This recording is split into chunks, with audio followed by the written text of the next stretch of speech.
Dear students, welcome to chemistry class.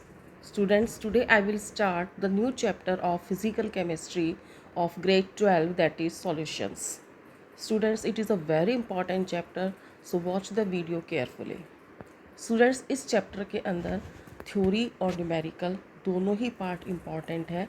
तो अभी मैं इस वीडियो में आपको इस चैप्टर की केवल थ्योरी एक्सप्लेन कर रही हूँ, क्योंकि अगर आपको थ्योरी क्लियर होगी तभी आप न्यूमेरिकल्स कर पाएंगे। तो सबसे पहले हम स्टूडेंट्स इसके अंदर देखते हैं कि सॉल्यूशन का क्या मीनिंग है, what is the meaning of solution. Students, lower classes से हम पढ़ते आ रहे हैं सॉल्यूशंस के बारे में, लेकिन यहाँ मैं आपको बताती हूँ कि स्टूडेंट सॉल्यूशन जो होता है ये एक होमोजीनस मिक्सचर होता है। ये एक तरह का मिक्सचर ही होता है, लेकिन होमोजीनस होता है, जिसमें कि दो या दो से ज़्यादा नॉन रिएक्टिंग सब्सटेंस मिले हुए होते हैं। सपोज़ करो स्टूडेंट्स, हम बात करते हैं शुगर सॉल्यूशन की। अगर हम शुगर सॉल्यूशन की बात करते हैं तो इसका मतलब यहाँ पर हमारा जो सॉल्वेंट है वो कौन हो जाएगा, वाटर, और जो शुगर है वो क्या बन जाएगा, हमारा सॉल्यूट बन जाएगा। ठीक है। तो स्टूडेंट्स, अब जो ये मिक्सचर है, इस मिक्सचर को यानी कि वाटर जिसमें शुगर ऐड किया हुआ है हमने, हमें पता ही नहीं लगेगा कि उसमें शुगर एडिड है या नहीं, क्योंकि वो हमें वाटर की तरह ही दिखाई देगा। यानी कि वो मिक्सचर कैसा हो जाएगा, होमोजीनस, क्योंकि उसमें हमें एक ही फेज़ दिखाई दे रही है। कौन सी फेज़ दिखाई दे रही है, लिक्विड फेज़ दिखाई दे रही है, हमें इसके अंदर सॉलिड फेज़ दिखाई नहीं दे रही है। ठीक है स्टूडेंट्स, ऐसे मिक्सचर को हम बोलते हैं होमोजीनस मिक्सचर। दूसरी बात स्टूडेंट्स, हमने लोअर क्लासेस में पढ़ा था कि मिक्सचर वो होते हैं जिनके जो कंपोनेंट्स होते हैं वो अपनी प्रॉपर्टीज़ को लूज़ नहीं करते। अब शुगर सॉल्यूशन है स्टूडेंट्स, तो वो स्वीट होता है, मीठा होता है, क्योंकि शुगर का टेस्ट कैसा होता है, मीठा होता है। तो शुगर जो है वो वाटर में डिज़ोल्व होने के बाद भी अपनी प्रॉपर्टीज़ को लूज़ नहीं करती, और केमिकली ये रिएक्ट नहीं करते। अगर ये केमिकली रिएक्ट कर रहे होते स्टूडेंट्स, तो हमें जो शुगर सॉल्यूशन है वो स्वीट मिलता ही नहीं, वो कुछ और चीज़ बन जाती। ठीक है, और वो नया कंपाउंड बन जाता अगर वहाँ कोई केमिकल रिएक्शन होती। यानी कि मिक्सचर उन कॉन्स्टिट्यूएंट्स से मिलकर के बनता है, उन कंपोनेंट से मिलकर के बनता है जो आपस में रिएक्ट नहीं करते, केमिकल रिएक्शन उनके बीच में नहीं होती, और वो मिलकर के एक ही फेज शो करते हैं, चाहे लिक्विड, चाहे सॉलिड और चाहे गैस। ठीक है स्टूडेंट्स। अब स्टूडेंट्स, आपने देखा मैंने यहाँ दो वर्ड इस्तेमाल करे, एक तो सॉल्वेंट और एक मैंने स्टूडेंट्स इसमें काम में लिया है सॉल्यूट। सॉल्वेंट कौन होता है स्टूडेंट? सॉल्वेंट वो कंपोनेंट होता है जो लार्जर अमाउंट में होता है बाय मास। जो लार्जर अमाउंट में होगा बाय मास, यानी कि मास के अकॉर्डिंग जो ज़्यादा होगा उसको हम क्या बोलेंगे, सॉल्वेंट। और मास के अकॉर्डिंग जो स्मॉलर अमाउंट के अंदर होगा स्टूडेंट्स, उसको हम क्या बोलेंगे, सॉल्यूट। जैसे कि हमने एक गिलास पानी लिया और उसमें एक चम्मच चीनी डाली, तो बताओ इसमें ज़्यादा अमाउंट में कौन हुआ, वाटर हुआ। ठीक है, तो वाटर सॉल्वेंट हो गया और शुगर क्या हो गई इसमें, सॉल्यूट। और अगर स्टूडेंट्स हमने 1 किलो नमक का डब्बा लिया और उसमें हमने एक चम्मच पानी डाल दिया, तो बताओ यहाँ पर हमारा सॉल्वेंट कौन हो जाएगा, नमक, और जो पानी हमने एक चम्मच उसमें ऐड किया वो कौन हो जाएगा, सॉल्यूट। तो स्टूडेंट, सबसे पहले तो हमें ये तीनों टर्म्स क्लियर हो जानी चाहिए कि सॉल्यूशन क्या होता है, सॉल्वेंट क्या होता है और सॉल्यूट क्या होता है। अल्टीमेटली स्टूडेंट्स, हम कह सकते हैं कि जो सॉल्यूशन होता है ये सॉल्वेंट और सॉल्यूट से मिलकर के बनता है। सॉल्यूशन होमोजीनस मिक्सचर है सॉल्यूट का और सॉल्वेंट का। सॉल्वेंट वो है जो लार्ज एक्सेस के अंदर मिलता है, और सॉल्यूट वो है जो हमें कम अमाउंट के अंदर मिलता है। नेक्स्ट स्टूडेंट, इसके अंदर आता है कि सॉल्यूशन कितने तरह के होते हैं। तो स्टूडेंट्स, अगर हम सॉल्यूशन को देखें तो सॉल्यूशन जो है उनको हम कई तरह से डिवाइड कर सकते हैं। जैसे सबसे पहले हम इसमें देते हैं binary solution, second one is aqueous solution, and third one is non aqueous solution. Binary solution students वो होते हैं जिसमें केवल एक ही तरह का सॉल्यूट हो। ठीक है। एक्वस सॉल्यूशन स्टूडेंट्स वो होते हैं जिनमें वाटर सॉल्वेंट का काम करे। ठीक है, वाटर किसका काम करे, सॉल्वेंट का। अगर वाटर के अलावा कोई और लिक्विड जो है वो सॉल्वेंट का काम करता है अदर देन वाटर, तो उसको हम क्या बोलेंगे स्टूडेंट्स, नॉन एक्वस सॉल्यूशन बोलेंगे। एक्वस में सॉल्वेंट वाटर होगा, नॉन एक्वस में सॉल्वेंट वाटर नहीं होगा। बाइनरी सॉल्यूशन में सॉल्यूशन के अंदर केवल दो ही कंपोनेंट्स होंगे, एक कंपोनेंट कौन होगा, सॉल्वेंट, और एक कंपोनेंट क्या होगा, सॉल्यूट। और सॉल्यूट कितने होंगे हमारे पास, केवल एक ही टाइप का होगा। ठीक है स्टूडेंट्स। अगर हम सॉल्यूशन को सॉल्युबिलिटी के आधार पर डिवाइड करें स्टूडेंट्स, तो ये जो है हमारे 3 तरह के आ जाएंगे, जिसमें हमारा सबसे पहले आता है कम्प्लीटली मिसिबल, उसके बाद में आता है कम्प्लीटली इनमिसिबल, और उसके बाद में आता है पार्शियली मिसिबल। मिसिबल का मतलब स्टूडेंट्स होता है सॉल्युबल, जो पूरी तरह घुल जाए वो कम्प्लीटली मिसिबल, जो बिल्कुल भी ना घुलें डिज़ोल्व होएं तो वो इमिसिबल हो गए, जो थोड़े बहुत डिज़ोल्व हो जाएं वो पार्शियली मिसिबल होंगे। ठीक है, जैसे यहाँ है एग्जाम्पल अल्कोहल एंड वाटर, यहाँ आ जाएगा आपका बेंजीन एंड वाटर, और यहाँ आ जाएगा ईथर एंड वाटर। अगर तो स्टूडेंट्स दोनों यानी कि सॉल्यूट और सॉल्वेंट दोनों पोलर नेचर के हैं तो वो पूरी तरह डिज़ोल्व हो जाएंगे। अगर दोनों नॉन पोलर हैं तब भी पूरी तरह डिज़ोल्व हो जाएंगे, यानी लाइक डिज़ोल्व्स लाइक का कंसेप्ट अप्लाई होता है इस केस के अंदर। ठीक है, और ये होमोजेनस मिक्सचर बनाएंगे। अगर कम्प्लीटली इनमिसिबल हैं स्टूडेंट्स, तो उसमें से एक चीज़ पोलर होगी और एक चीज़ कैसी होगी, नॉन पोलर होगी। सॉल्वेंट और सॉल्यूट दोनों में से एक पोलर होगा और एक नॉन पोलर होगा, इसलिए वो बिल्कुल भी मिक्स नहीं होंगे और वो दो अलग अलग क्या करेंगे, लेयर्स बना देंगे। ठीक है स्टूडेंट्स, इसके बाद में नेक्स्ट आता है हमारा पार्शियली मिसिबल। स्टूडेंट्स इसके अंदर वो आएंगे जो पूरी तरह से डिज़ोल्व एक दूसरे के अंदर नहीं होंगे, कुछ घुल जाएंगे कुछ नहीं घुलेंगे, जैसे ether and water partially dissolve होंगे। ठीक है, थोड़े बहुत डिज़ोल्व हो जाएंगे, पूरे डिज़ोल्व नहीं होंगे, यानी कि वो इन दोनों के बीच की कैटेगरी आ जाएगी, जिसमें कि वो ना तो पूरी तरह मिसिबल होंगे और ना ही पूरी तरह से इमिसिबल होंगे। अब स्टूडेंट्स क्लासिफिकेशन आता है हमारा सॉल्यूशंस का। सॉल्यूशंस को हम किस तरीके से क्लासिफाई कर सकते हैं, तो वो देखिए आप स्टूडेंट्स, सॉल्यूशन को हम जो है टाइप्स ऑफ सॉल्यूशंस, सॉल्यूशन को अगर हमें क्लासिफाई करना है स्टूडेंट्स तो हम कैसे करेंगे। देखिए सबसे पहला कॉलम स्टूडेंट्स, इसमें के अंदर हमने क्या लिया है, सीरियल नंबर लिया है। दूसरा जो इसके अंदर स्टूडेंट्स हमने लिया है वो सॉल्यूट्स लिए हैं। जो तीसरा इसके अंदर हमने स्टूडेंट्स लिया है वो हमने इसमें लिया है सॉल्वेंट्स। और फिर इस सॉल्यूट और सॉल्वेंट के मिलने से जो कंपाउंड्स बनेंगे उनको हम क्या कहेंगे, टाइप्स ऑफ सॉल्यूशंस। और लास्ट कैटेगरी के अंदर स्टूडेंट्स हमने इसके अंदर लिया है कि जो इसके कौन कौन से एग्जाम्पल्स होंगे। ठीक है, तो सबसे पहले स्टूडेंट्स हम वो केस ले रहे हैं जिसमें कि हमारा जो सॉल्यूट होगा वो क्या होगा, सॉल्वेंट होगा। हमारा सॉलिड सॉल्वेंट होगा, सॉरी। अगर हमारा सॉल्वेंट कैसा होगा, सॉलिड होगा। अगर हमारा सॉल्वेंट कैसा होगा, सॉलिड होगा। ठीक है, और सॉल्यूट हमारे क्या होते जा रहे हैं, चेंज होते जा रहे हैं। सॉल्यूट के अंदर स्टूडेंट्स हमने यहाँ पे ले लिया है, सॉल्यूट में एक बार हमने इसमें लिया है सॉलिड, दूसरी बार हमने इसके अंदर लिया है लिक्विड, और तीसरी बार हमने इसके अंदर लिया है गैसियस स्टेट। ठीक है, तो सिंपली स्टूडेंट ऐसे सॉल्यूशंस में चूंकि सॉल्वेंट जो है वो एक्सिस के अंदर है, सॉलिड जो है वो एक्सिस के अंदर है, सॉलिड स्टेट सॉल्वेंट का काम कर रही है और वो एक्सेस में है, तो ऐसा सॉल्यूशन क्या होगा, सॉलिड सॉल्यूशन होगा। और उसमें जो फेज़ हमें दिखाई देगी वो कैसी होगी, सॉलिड होगी, और उसको हम कहेंगे solid solvent.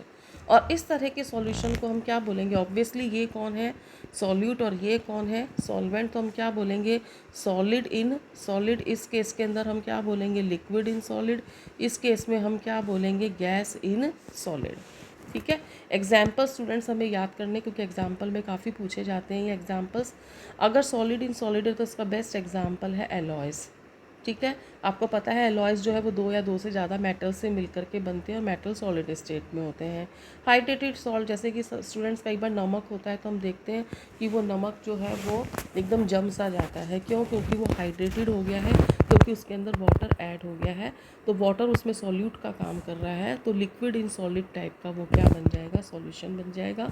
Gas in solid के अंदर जैसे स्टूडेंट्स हमें पता है कि पैलेडियम प्लेटिनम जो होते हैं वो हाइड्रोजन गैस को जो है वो जगह देते हैं अपने अंदर, वो उसको एक्सेप्ट करते हैं, तो उसके जो पोर्स होते हैं पैलेडियम वगैरह के, उसके अंदर हाइड्रोजन गैस जो होती है वो एंटर कर जाती है, तो ऐसे सॉल्यूशन को हम क्या बोलेंगे, एग्जाम्पल क्या हो जाएगा, hydrogen in palladium.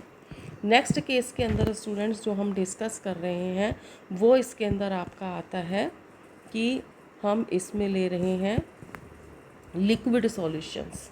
Liquid solutions का क्या मतलब है कि इसमें सॉल्वेंट जो है वो किसका काम करेगा, लिक्विड स्टेट में लेंगे। हम जो सॉल्वेंट लेंगे वो कौन सी स्टेट में लेंगे, लिक्विड में।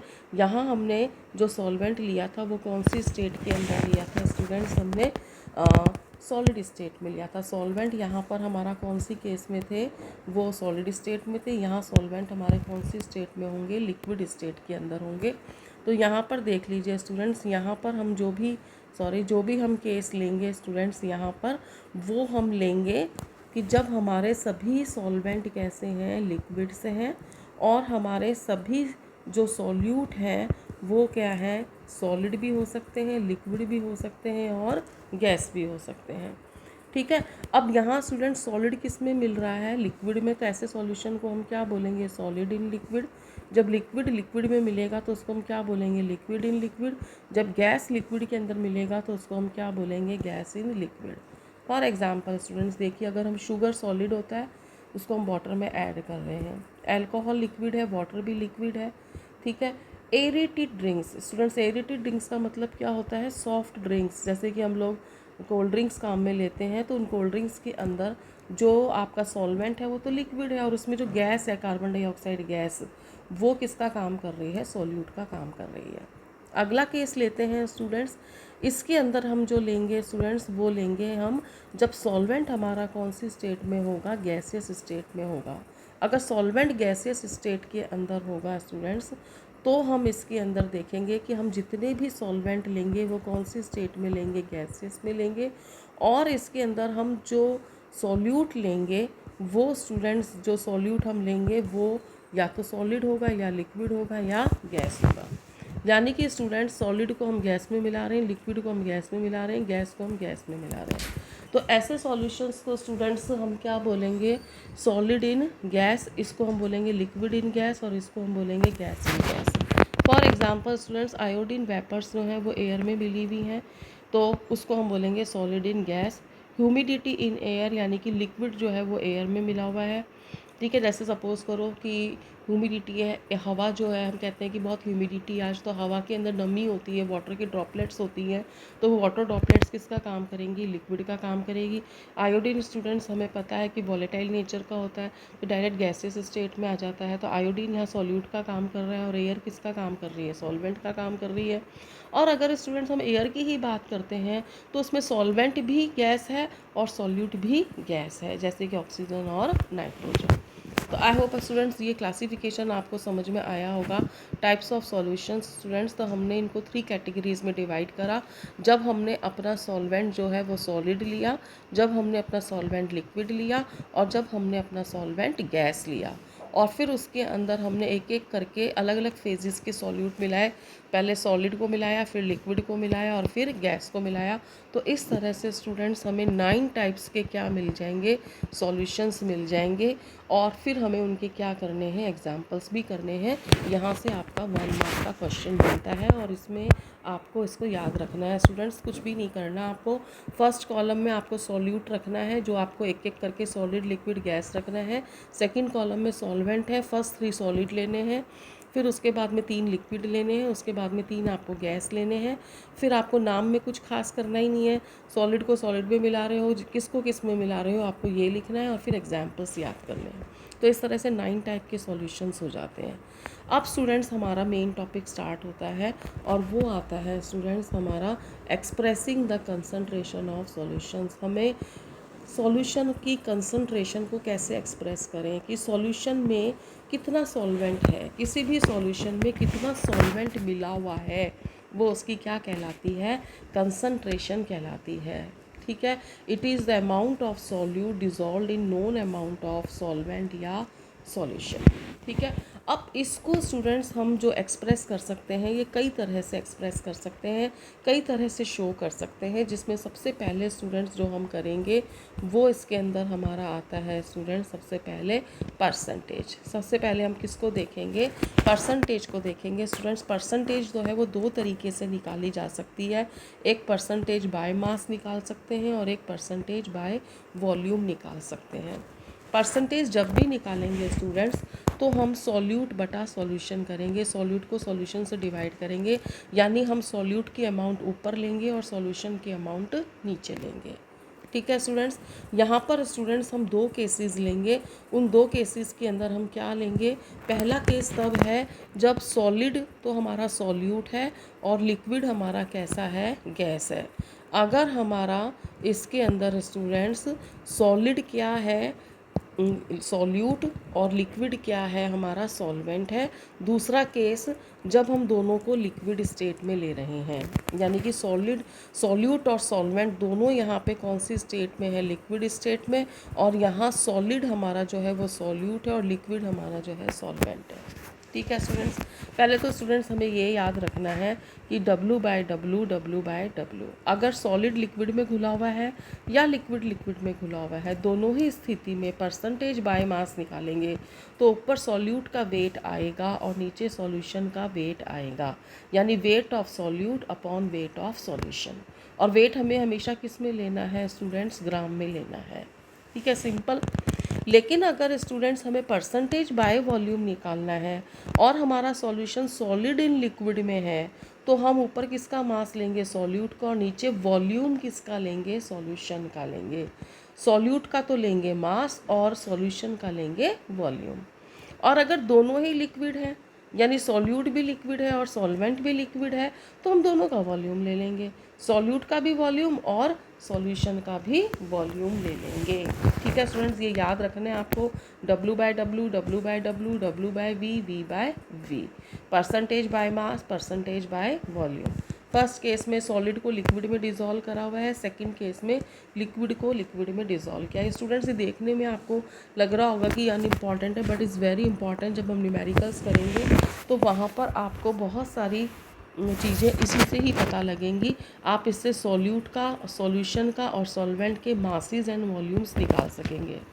ठीक है, नेक्स्ट केस आता है स्टूडेंट्स, इसके अंदर मास ऑफ सॉल्यूट प्रेजेंट इन, इसी चीज़ को मैं आपको समझा रही हूँ यहाँ पर कि W/W का क्या मतलब है, W/V का क्या मतलब है और V/V का क्या मतलब है। अगर स्टूडेंट्स हमें परसेंटेज निकालनी होती है तो इन्हीं को हम किससे मल्टीप्लाई कर देते हैं, 100 से मल्टीप्लाई कर देते हैं।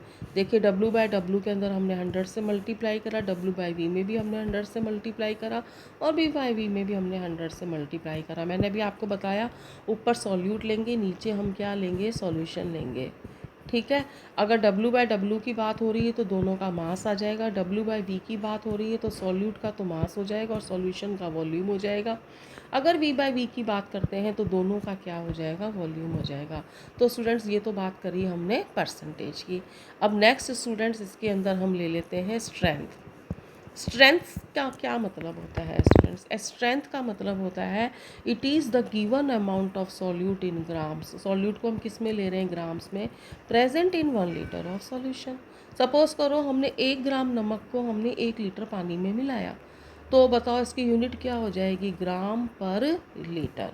तो अमाउंट ऑफ सॉल्यूट हमने किस में लिया है यहाँ पर स्टूडेंट्स, मास में, ग्राम्स में लिया, और अमाउंट ऑफ सॉल्यूशन हमने किस में लिया, वॉल्यूम में लिया। कि 1 लीटर नमक, 1 लीटर पानी के अंदर या 1 लीटर सॉल्यूशन है तो उस नमक का, तो उसमें नमक किस में है, ग्राम में, और वाटर किस में है, वॉल्यूम में, यानी कि लीटर में। ठीक है स्टूडेंट्स, उसके बाद में नेक्स्ट आता है students molarity. Is a very important term students, molarity. 3 terms हमें अब करनी है स्टूडेंट, जिसमें से पहली टर्म आती है मोलैरिटी, जिसको हम कैपिटल M से डिनोट करते हैं। ठीक है, और इसके अंदर स्टूडेंट्स आता है it is the number of moles of solute present in 1 litre of solution. Number of moles of solute present in 1 liter of solution, that's why its unit will be mole per liter, or we can simply write it capital M। ठीक है, formula देखिए students, ये सब numericals में काम आने वाले हैं हमारे। फॉर्मूला क्या हो गया students, capital M is equal to A upon molecular weight into 1000/V। A कौन है स्टूडेंट, मास ऑफ सॉल्यूट है जो ग्राम्स में लेना है। V is equal to volume of solution है, जो या तो मिलीलीटर में लेंगे, चाहे सेंटीमीटर क्यूब कह लो, चाहे सीसी कह लो, एक ही बात है। सीसी का मतलब भी सेंटीमीटर क्यूब है, मिलीलीटर और सेंटीमीटर क्यूब का मतलब एक ही है। मॉलिक्यूलर वेट कौन है स्टूडेंट, सॉल्यूट का मोलर मास है। इस तरीके से स्टूडेंट्स आप देखो, ये हमने ले लिया सॉल्यूट का मास, ये हमने ले लिया सॉल्यूट का मोलर मास, और ये हमने ले लिया सॉल्यूशन का वॉल्यूम। वॉल्यूम किस में होना चाहिए स्टूडेंट्स, मिलीलीटर के अंदर होना चाहिए, और उसको लीटर में कन्वर्ट करने के लिए हमने यहाँ क्या लगा दिया है 1000। ठीक है स्टूडेंट्स, इस फॉर्मूले के दो हिस्से हो गए। यहाँ पर हमारा क्या आ गया, मोल्स आ गए। आप देखो ये मास ऑफ सॉल्यूट है और ये मोलर मास ऑफ सॉल्यूट है, तो number of moles is equal to क्या था, small m by capital M। Last year भी पढ़ा था और इस साल भी मैंने आपको सॉलिड स्टेट के अंदर बताया था। तो A कौन हो गया, मास ऑफ सॉल्यूट, और M कौन हो गया, मोलर मास ऑफ सॉल्यूट हो गया। ठीक है, ये आपका वॉल्यूम आ जाएगा। तो देखिए नंबर ऑफ मोल्स का मतलब क्या हो गया, ये वाला पार्ट आ गया 1 लीटर ऑफ सॉल्यूशन, ये हमारा 1 लीटर ऑफ क्या आ गया, सॉल्यूशन आ गया। तो स्टूडेंट्स हमें फॉर्मूला भी याद करना है, डेफिनेशन भी याद करनी है, और हमें ये ज़रूर पता होना चाहिए कि मास इसमें ए का मतलब क्या है, वी का मतलब क्या है, और इनकी जो आपको अमाउंट दी हुई होगी उसकी यूनिट क्या है, कि ये ग्राम्स में होने चाहिए, ये सेंटीमीटर क्यूब में होने चाहिए। ठीक है स्टूडेंट्स, देखो अभी तो मैं आपको थ्योरी बता रही हूँ, बाद में हमको न्यूमेरिकल्स भी करने हैं, और ये सारे इन्फॉर्मेशन आपकी कहाँ काम आएगी, न्यूमेरिकल्स में काम आएगी। अगला देख लीजिए स्टूडेंट्स, मोलैलिटी। अगला केस लेते हैं स्टूडेंट्स, और यहाँ पर स्टूडेंट्स हम लेते हैं मोलैलिटी। आपको देखने में दोनों एक जैसे लग रहे होंगे स्टूडेंट्स, यहाँ है आर, यहाँ हमने क्या लिया है आर, और यहाँ हमने क्या लिया है एल। इसको हम किससे डिनोट कर रहे हैं, कैपिटल एम से, और इसको किससे डिनोट कर रहे हैं हम, स्मॉल एम से। ठीक है स्टूडेंट्स, डेफिनेशन देख लीजिए इसकी क्या होगी, it is the number of moles of solute present in 1 kilogram of solvent. दोनों डेफिनेशंस में क्या डिफरेंस है स्टूडेंट्स, यहाँ भी ऊपर नंबर ऑफ मोल्स आ रहे हैं, यहाँ पर भी नंबर ऑफ मोल्स सॉल्यूट आ रहे हैं, बस यहाँ present in 1 litre of solution है, यहाँ प्रेजेंट इन जो है 1 किलोग्राम ऑफ सॉल्वेंट। यही बात समझने की है स्टूडेंट्स कि यहाँ सॉल्वेंट आएगा, जबकि यहाँ पर स्टूडेंट्स क्या आ रहा है, सॉल्यूशन आ रहा है। यहाँ हम क्या ले रहे हैं, वॉल्यूम लीटर के अंदर ले रहे हैं, और यहाँ पर स्टूडेंट्स जो हम मास ले रहे हैं। ठीक है, फॉर्मूला देखिए स्टूडेंट इसका क्या आ रहा है, फॉर्मूला इसका आ रहा है सॉरी स्टूडेंट्स, यहाँ पे आप थोड़ा सा करेक्शन करना, मैंने गलत लिख दिया है, यहाँ पर आप इसको कर लीजिए स्मॉल m, ये आपका हो जाएगा स्मॉल m। तो small m is equal to किसके इक्वल हो जाएगा, वही जो हमने वहाँ किया था, A upon molecular weight, A upon molecular weight into 1000 upon वहाँ हमने V करा था, और यहाँ हम क्या करेंगे स्टूडेंट्स, B करेंगे। बी का क्या मतलब है स्टूडेंट्स, यहाँ पर बी का मतलब है, ए का मतलब है मास ऑफ सॉल्यूट जो हमने वहाँ करा था, बी का मतलब है मास ऑफ सॉल्वेंट। ये ग्राम में दिया हुआ होगा स्टूडेंट्स, और 1000 हमने इसलिए लगाया है ताकि ग्राम किस में कन्वर्ट हो जाए, किलोग्राम में कन्वर्ट हो जाए। मॉलिक्यूलर मास का मतलब स्टूडेंट्स यहाँ पर भी वही है, और वो है mass of solute in molecular weight of solute in grams. यानी अगर स्टूडेंट्स हम इन दोनों फार्मूलाज को देखें, तो इन दोनों फार्मूलेज में अगर हम ध्यान से देखें स्टूडेंट्स, तो फर्स्ट पार्ट दोनों का एक सा है, यानी कि ये नंबर ऑफ मोल्स, और यहाँ पर भी ये नंबर ऑफ मोल्स है। सेकंड पार्ट में भी स्टूडेंट्स बस एक ही डिफरेंस है कि यहाँ वी है और यहाँ बी है। वी का मतलब क्या है, वॉल्यूम ऑफ सॉल्यूशन, बी का मतलब क्या है, मास ऑफ सॉल्वेंट। ठीक है, ये 1 लीटर हो जाएगा, ये 1 किलोग्राम हो जाएगा। ठीक है, यहाँ पर मैंने मिलीलीटर सेंटीमीटर क्यूब लिखा है, उसको हमने लीटर में कन्वर्ट करा है 1000 से मल्टीप्लाई करके, और यहाँ पर भी स्टूडेंट्स हमें ग्राम्स दिया हुआ है, बी ग्राम्स के अंदर है, तो हमने इसको किलोग्राम में कन्वर्ट करने के लिए 1000 से मल्टीप्लाई कर दिया है। ठीक है स्टूडेंट्स, नेक्स्ट केस स्टूडेंट्स इसके अंदर हमारा आता है, और वो नेक्स्ट केस स्टूडेंट्स हमारा आता है, और वो है हमारा इसके अंदर की नॉर्मलिटी। नेक्स्ट हम देखते हैं स्टूडेंट्स इसमें नॉर्मलिटी, और नॉर्मलिटी में स्टूडेंट्स हम देखेंगे सबसे पहले इसके अंदर कि डेफिनेशन क्या है। ठीक है, it is the number of, एक नई टर्म आ रही है students, gram equivalent of the solute present in 1 litre of solution. 1 litre solution में कितने ग्राम इक्विवेलेंट होंगे सॉल्यूट के, और यूनिट इसकी क्या हो जाएगी स्टूडेंट्स, या तो ग्राम इक्विवेलेंट पर लीटर हो जाएगी, या सिंपल कैपिटल एन यानी कि नॉर्मलिटी हो जाएगी। यहाँ पे स्टूडेंट्स जो हमारी यूनिट थी, वो यूनिट हमारी क्या थी इस केस के अंदर, मोल पर किलोग्राम थी, जिसको हम केवल स्मॉल m से भी डिनोट कर सकते हैं। यहाँ हमारी क्या थी स्टूडेंट्स, जो यूनिट थी मोल पर लीटर थी, जिसको हम कैपिटल एम से शो करते हैं। यहाँ मोल पर किलोग्राम आ गई, जिसको स्मॉल एम से शो करते हैं। और यहाँ पे ग्राम इक्विवेलेंट पर लीटर, इसको हम कैपिटल एम से भी शो कर सकते हैं। स्टूडेंट्स यहाँ पर अगर हम ध्यान से देखें तो इस केस के अंदर हमें ये फॉर्मूला मिलता है। अब आप देखिए कि ये फॉर्मूला जो है वो काफ़ी क्लोज है किसके, कैपिटल एम के मोलारिटी के। जो इसका सेकंड पार्ट है ये वाला पार्ट, तो वो तो किसके बिल्कुल जैसा हो गया, हमारा मोलारिटी के जैसे हो गया, 1000/V के। चेंज क्या हुआ है स्टूडेंट्स कि यहाँ हमारे मॉलिक्यूलर वेट्स आ रहे हैं, मॉलिक्यूलर वेट आ रहा है। यहाँ भी मॉलिक्यूलर वेट आ रहा था सॉल्यूट का, यहाँ सॉल्यूट के मॉलिक्यूलर वेट ना आकर क्या आ रहा है, इक्विवेलेंट मास आ रहा है।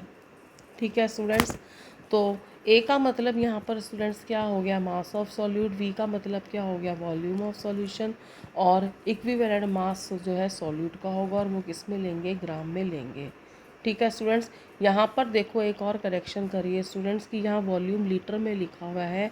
वॉल्यूम जनरली हम किस में लेंगे स्टूडेंट्स, लीटर की जगह पर आप क्या कर लीजिए, मिलीलीटर, या इसको हम सेंटीमीटर क्यूब भी कह देते हैं, या इसको हम सिंपल cm क्यूब भी कह देते हैं। ठीक है स्टूडेंट्स, ये करेक्शन कर लेना, वॉल्यूम लीटर में नहीं लेना, वॉल्यूम किस में लेना है, मिलीलीटर में लेना है, जिसको हम सेंटीमीटर क्यूब भी कह देते हैं, जिसको हम cm क्यूब भी कह देते हैं। ठीक है स्टूडेंट्स, अब क्वेश्चन ये रेज होता है स्टूडेंट्स कि हम इक्विवेलेंट मास निकालें कैसे।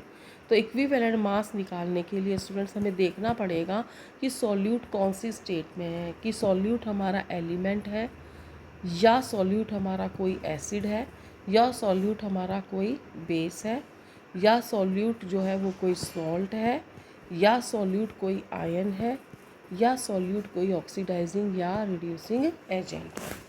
तो सबसे पहले स्टूडेंट्स इसमें हमें सॉल्यूट को आइडेंटिफाई करना पड़ेगा, और अलग अलग सॉल्यूट के लिए इक्विवेलेंट मास निकालने के लिए अलग अलग फॉर्मूले होंगे। लेकिन उन सभी फॉर्मूलों में एक बात कॉमन होगी, और वो बात कॉमन क्या है स्टूडेंट्स, कि ऊपर जब हम लेंगे तो मास ही लेंगे। अगर एलिमेंट ले रहे हैं तो एलिमेंट का एटॉमिक मास लेंगे, अगर एसिड है तो उसका मोलर मास ले लेंगे, अगर बेस है तो उसका मोलर मास ले लेंगे, अगर वो सॉल्ट है तो उसका मोलर मास ले लेंगे, अगर वो आयन है तो उसका फॉर्मूला मास ले लेंगे, और अगर ऑक्सीडाइजिंग रिड्यूसिंग एजेंट है तो वो अगर मॉलिक्यूलर फॉर्म में है तो मॉलिक्यूलर मास ले लेंगे, और एटॉमिक फॉर्म में है तो एटॉमिक मास ले लेंगे। ठीक है स्टूडेंट्स, तो ये तो सिंपल बात हो गई।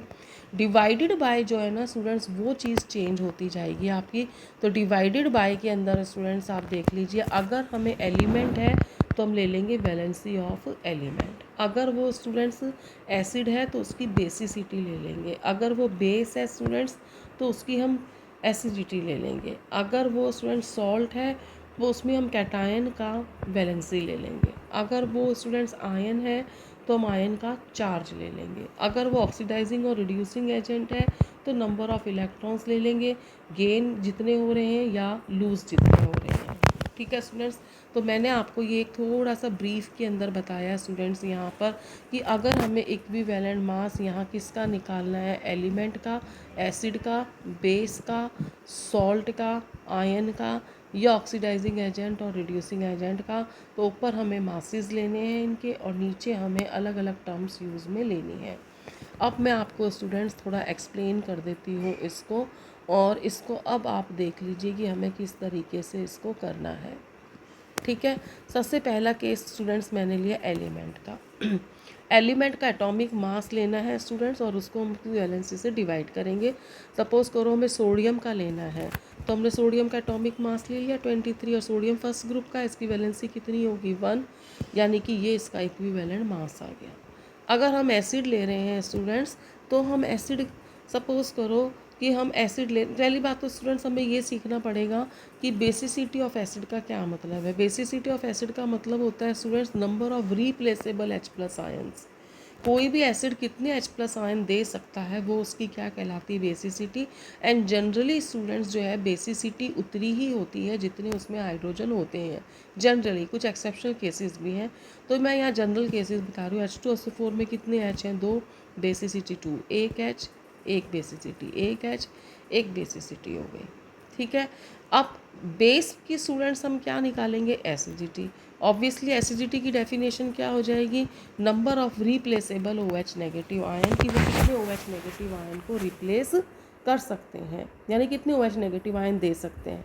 जनरली स्टूडेंट्स जितने OH होंगे ना उतनी ही उसकी बेसिसिटी, जैसे NOH में एक OH है तो इसकी एसिडिटी, जब हम बेस की बात करेंगे स्टूडेंट्स तो हम एसिडिटी की बात करेंगे, अगर हम एसिड की बात कर रहे हैं तो बेसिसिटी की बात करेंगे। तो यहाँ बेस NOH है स्टूडेंट्स, तो एक OH है तो इसकी एसिडिटी क्या हो गई 1। कैल्शियम हाइड्रोक्साइड के अंदर कितने OH हो गए 2, तो इसकी एसिडिटी भी कितनी हो जाएगी 2 हो जाएगी। बेस की लेनी है एसिडिटी और एसिड की लेनी है बेसिसिटी। अब स्टूडेंट अगर हमने कोई सॉल्ट का केस ले लिया, सपोज करो मैंने NaCl ले लिया, ठीक है, तो ऊपर हम इसका क्या ले लेंगे मॉलिक्यूलर मास, और नीचे हम कैटाइन की क्या ले लेंगे टोटल वैलेंसी। सपोज करो मुझे NaCl का निकालना है स्टूडेंट्स, तो NaCl का मोलर मास क्या हो जाएगा, सोडियम का कितना हो जाएगा 23 प्लस Cl का कितना हो जाएगा 35.5 हो जाएगा, यानी कितना आ जाएगा 58.5 डिवाइडेड बाय मेटल की वैलेंसी लेनी है। मेटल कौन होगा स्टूडेंट्स, जो इलेक्ट्रॉन लूज़ करेगा यानी कैटायन। तो सोडियम की वैलेंसी कितनी है +1, तो हम इसको किससे डिवाइड कर देंगे 1 से डिवाइड कर देंगे। ठीक है स्टूडेंट्स, अगर हमें किसी आयन का निकालना है, सपोज़ करो कि मैं यहाँ पर आपका निकालना चाहती हूँ Cl नेगेटिव आयन का, तो हम क्या करेंगे Cl का वेट ले लेंगे। तो Cl का वेट कितना होता है स्टूडेंट्स 35.5 डिवाइडेड बाय चार्ज। अब इसके ऊपर कितना चार्ज है, एक चार्ज है, तो हम इसको किससे डिवाइड कर देंगे 1 से। ठीक है स्टूडेंट्स, अगला केस ले लेते हैं स्टूडेंट्स, इक्विवेलेंट मास निकालना में कोई ऑक्सीडाइजिंग या रिड्यूसिंग एजेंट है उसके लिए। तो हम उसका जो भी है उसका मास ले लेंगे, एटम है तो एटॉमिक मास, मॉलिक्यूल है तो मॉलिक्यूलर मास, और उसको इलेक्ट्रॉन से हम क्या कर देंगे डिवाइड कर देंगे। सपोज़ करो कि हमारी ये इक्वेशन आई स्टूडेंट्स की 5 electrons plus 8H plus Cr2O7 -2 gives हमारे पास क्या आई 2Cr प्लस 3 प्लस 7H2O। ठीक है, तो स्टूडेंट्स यहाँ जो ये डाइक्रोमेट आयन है ना, ये ऑक्सीडाइजिंग एजेंट का काम कर रहा है। ठीक है, क्यों ऑक्सीडाइजिंग एजेंट है, क्योंकि इसका रिडक्शन हो रहा है। रिडक्शन क्यों हो रहा है, क्योंकि ये 5 इलेक्ट्रॉन्स गेन करना है। तो हम क्या करेंगे स्टूडेंट, जो Cr2O7 -2 है इसका तो वेट ले लेंगे और उसको किससे डिवाइड कर देंगे 5 से डिवाइड कर देंगे। तो इस तरह से हमें इसका क्या मिल जाएगा इक्विवेलेंट मास। एक स्टूडेंट्स बहुत ही इम्पॉर्टेंट रिलेशनशिप है, वो आप देख लीजिए। वो रिलेशनशिप क्या बताएगी स्टूडेंट्स आपको कि अगर हमें नॉर्मेलिटी दी हुई है तो हम उससे मोलारिटी निकाल सकते हैं, और मोलारिटी दे रखी है तो नॉर्मेलिटी, यानी कि there is a relationship between students normality and molarity, दोनों के बीच में रिलेशनशिप है स्टूडेंट्स। सपोज़ करो हमें एसिड की नॉर्मेलिटी निकालनी है तो हम मोलारिटी ले लेंगे, ठीक है, मल्टीप्लाइड विद हम इसकी क्या लेंगे बेसिसिटी। अगर हमें नॉर्मलिटी बेस की निकालनी है तब भी हम मोलारिटी लेंगे, नॉर्मलिटी ऑफ सॉल्ट निकालना है तब भी पहली टर्म हमारी क्या होगी मोलारिटी होगी, और दूसरी टर्म स्टूडेंट्स यहाँ चेंज होती चली जाएगी। अगर हम एसिड का निकाल रहे हैं तो क्या हो जाएगा बेसिसिटी, अगर बेस है तो हम क्या ले लेंगे एसिडिटी, और अगर सॉल्ट है तो हम टोटल वैलेंसी किसकी ले लेंगे कैटायन की ले लेंगे। तो अगर स्टूडेंट्स हमें नॉर्मलिटी गिवन है तो हम क्या निकाल लेंगे मोलारिटी, और मोलारिटी गिवन है तो हम क्या निकाल लेंगे नॉर्मेलिटी। तो ये रिलेशनशिप भी स्टूडेंट्स आपकी न्यूमेरिकल्स में काम आएगी। नेक्स्ट स्टूडेंट्स इसके अंदर आता है हमारा, और वो आता है स्टूडेंट्स हम इसके अंदर कि मोल फ्रैक्शन क्या होता है। नाम से पता लग रहा है स्टूडेंट्स ये रेशो होगा मोल्स का। ठीक है, अब स्टूडेंट्स इसमें हम क्या करेंगे, पहले मैं आपको फॉर्मूला बताती हूँ। मोल फ्रैक्शन अगर हमें सॉल्वेंट का निकालना है तो स्टूडेंट उसको हम x1 से डिनोट करते हैं, और मोल फ्रैक्शन अगर सॉल्यूट का निकालना है तो उसको हम x2 से शो करेंगे। x1 इज इक्वल टू क्या होगा students n1/n1 plus n2, x2 is equal to क्या हो जाएगा n2/n1 प्लस n2। अब आप सोच रहे होंगे कि ये n1 n2 कौन है। n1 है number of moles of solvent और n2 है number of moles of solute. यानी जिसका भी फ्रैक्शन निकालना है ना स्टूडेंट्स उसको हम कहाँ लिख देंगे ऊपर। जैसे सॉल्वेंट का निकालना है तो हमने ऊपर n1 लिख दिया, सॉल्यूट का निकालना है तो ऊपर हमने n2 लिख दिया, और नीचे हमने टोटल लिख दिया। ठीक है, n1 प्लस n2 यानी कि number of moles of solvent plus number of moles of solute. ठीक है स्टूडेंट्स, अब यहाँ क्या है स्टूडेंट, इसकी कोई यूनिट नहीं है, ये यूनिटलेस है, कोई यूनिट नहीं है, क्योंकि स्टूडेंट्स ऊपर भी मोल है नीचे भी मोल है, तो वो कट कर क्या रह जाएगा, ज़ीरो आ जाएगा, यानी उसकी कोई कट कर वन आ जाएगा, यानी उसकी वैलेंसी कितनी हो, सॉरी यूनिट कितनी हो गई, ज़ीरो हो गई, कोई यूनिट नहीं हुई, वन। ठीक है। अच्छा, अगर हम x1 प्लस x2 को करते हैं तो स्टूडेंट्स वन आता है। सपोज करो यहाँ पर तुमने एक सॉल्यूट लिया है, अगर दो सॉल्यूट होंगे तो क्या होगा, x1 plus x2 plus x3 is equal to क्या हो जाएगा, वन हो जाएगा। ठीक है। अच्छा, अब स्टूडेंट्स ये फॉर्मूला करने के बाद हम इसकी डेफिनेशन देते हैं, तो बताओ जैसा फॉर्मूले में लिखा है वैसी डेफिनेशन हो जाएगी। क्या है definition student, it is the ratio of number of moles of one component, ये हमारा वन कंपोनेंट आ गया, to the number of moles of all the components. कितने कंपोनेंट है स्टूडेंट्स, इसमें दो ही तो कंपोनेंट हैं, एक कौन है सॉल्वेंट और एक कौन है सॉल्यूट। ठीक है, टोटल कर दिया उनका हमने यहाँ पे, तो जो हम फॉर्मूले में देख रहे हैं उसी को देखकर हम इसको डिफाइन कर सकते हैं। ठीक है स्टूडेंट्स, नेक्स्ट टर्म जो आती है स्टूडेंट्स, वो आती है हमारी इसके अंदर ये कि मास फ्रैक्शन क्या है।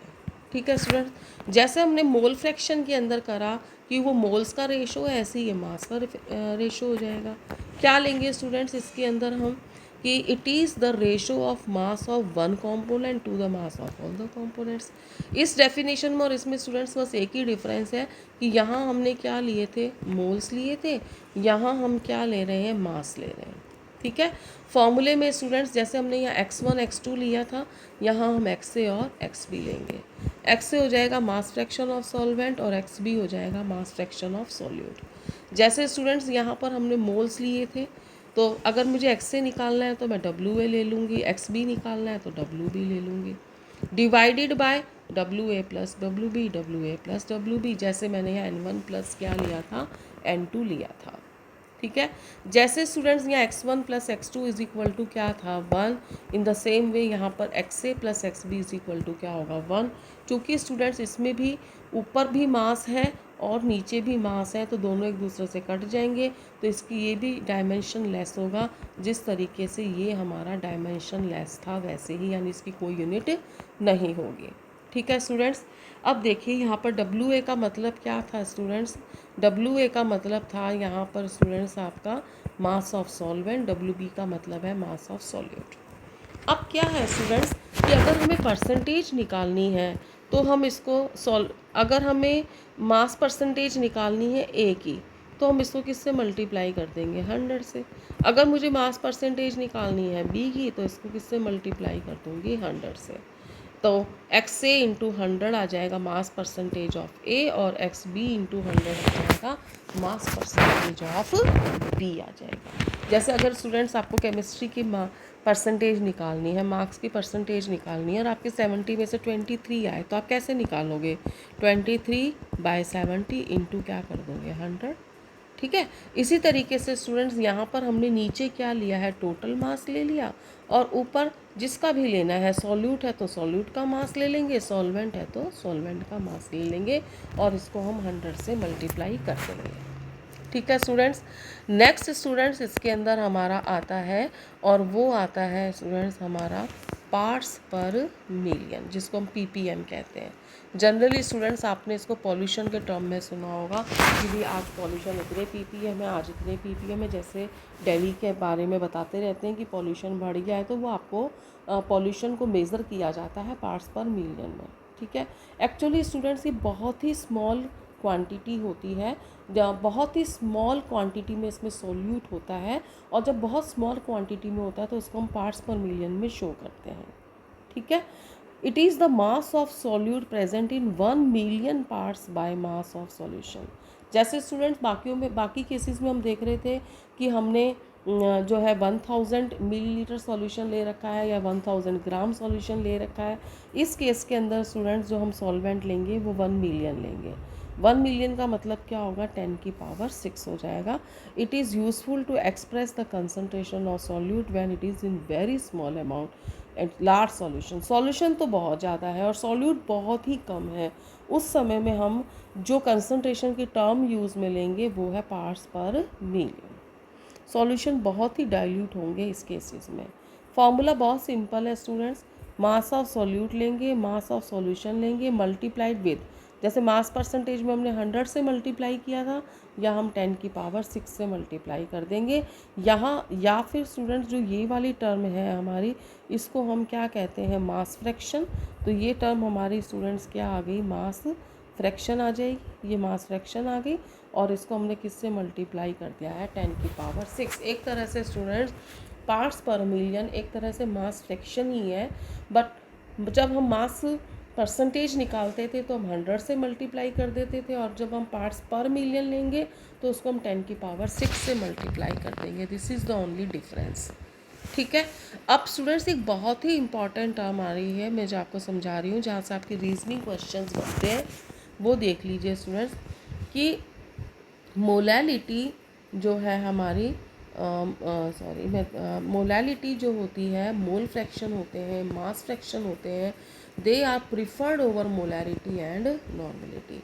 यानी स्टूडेंट्स अगर मैं बात करूं कैपिटल एम की और कैपिटल एन की, तो इससे बेटर कौन से रहेंगे, मोलैलिटी यानी स्मॉल एम, मोल फ्रैक्शन यानी कि x1 x2, ठीक है, x1 एंड x2। अगर मैं मास फ्रैक्शन की बात करूं तो इसका मतलब क्या हो जाएगा students, XA and XB, they are better concentration, it is better to express the concentration in terms of molality, mole fraction, mass fraction then in terms of molarity and normality. So question raised by, ठीक है, क्योंकि students जो ये वाले हैं हमारे cases, जो ये वाले केसेस हैं हमारे, इसके अंदर जो है वॉल्यूम यूज़ नहीं हो रहा फॉर्मूले में, जबकि इसके अंदर स्टूडेंट्स वॉल्यूम यूज़ हो रहा है फॉर्मूले में, और वॉल्यूम टेम्परेचर के साथ चेंज होता है। अगर टेम्परेचर चेंज हुआ तो वॉल्यूम चेंज हो जाएगा, और वॉल्यूम चेंज होगा तो कैपिटल एम और कैपिटल एन भी चेंज हो जाएगा।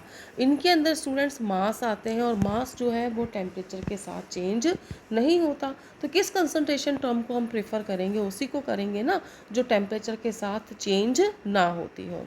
देखिए स्टूडेंट, कैपिटल एम ले लें चाहे कैपिटल एन ले लें, अभी हमने इसका फॉर्मूला किया था कैपिटल एम का, क्या फॉर्मूला किया था students, A upon molecular weight into 1000 upon क्या किया था, V। यानी मोलैरिटी और वॉल्यूम एक दूसरे के क्या है, इन्वर्सली प्रोपोर्शनल है। यानी कि अगर वॉल्यूम बढ़ेगा तो मोलैरिटी कम होगी, और वॉल्यूम टेम्परेचर के साथ बढ़ता है, तो टेम्परेचर बढ़ेगा तो वॉल्यूम बढ़ेगा, वॉल्यूम बढ़ेगा तो मोलैरिटी क्या हो जाएगी, कम हो जाएगी।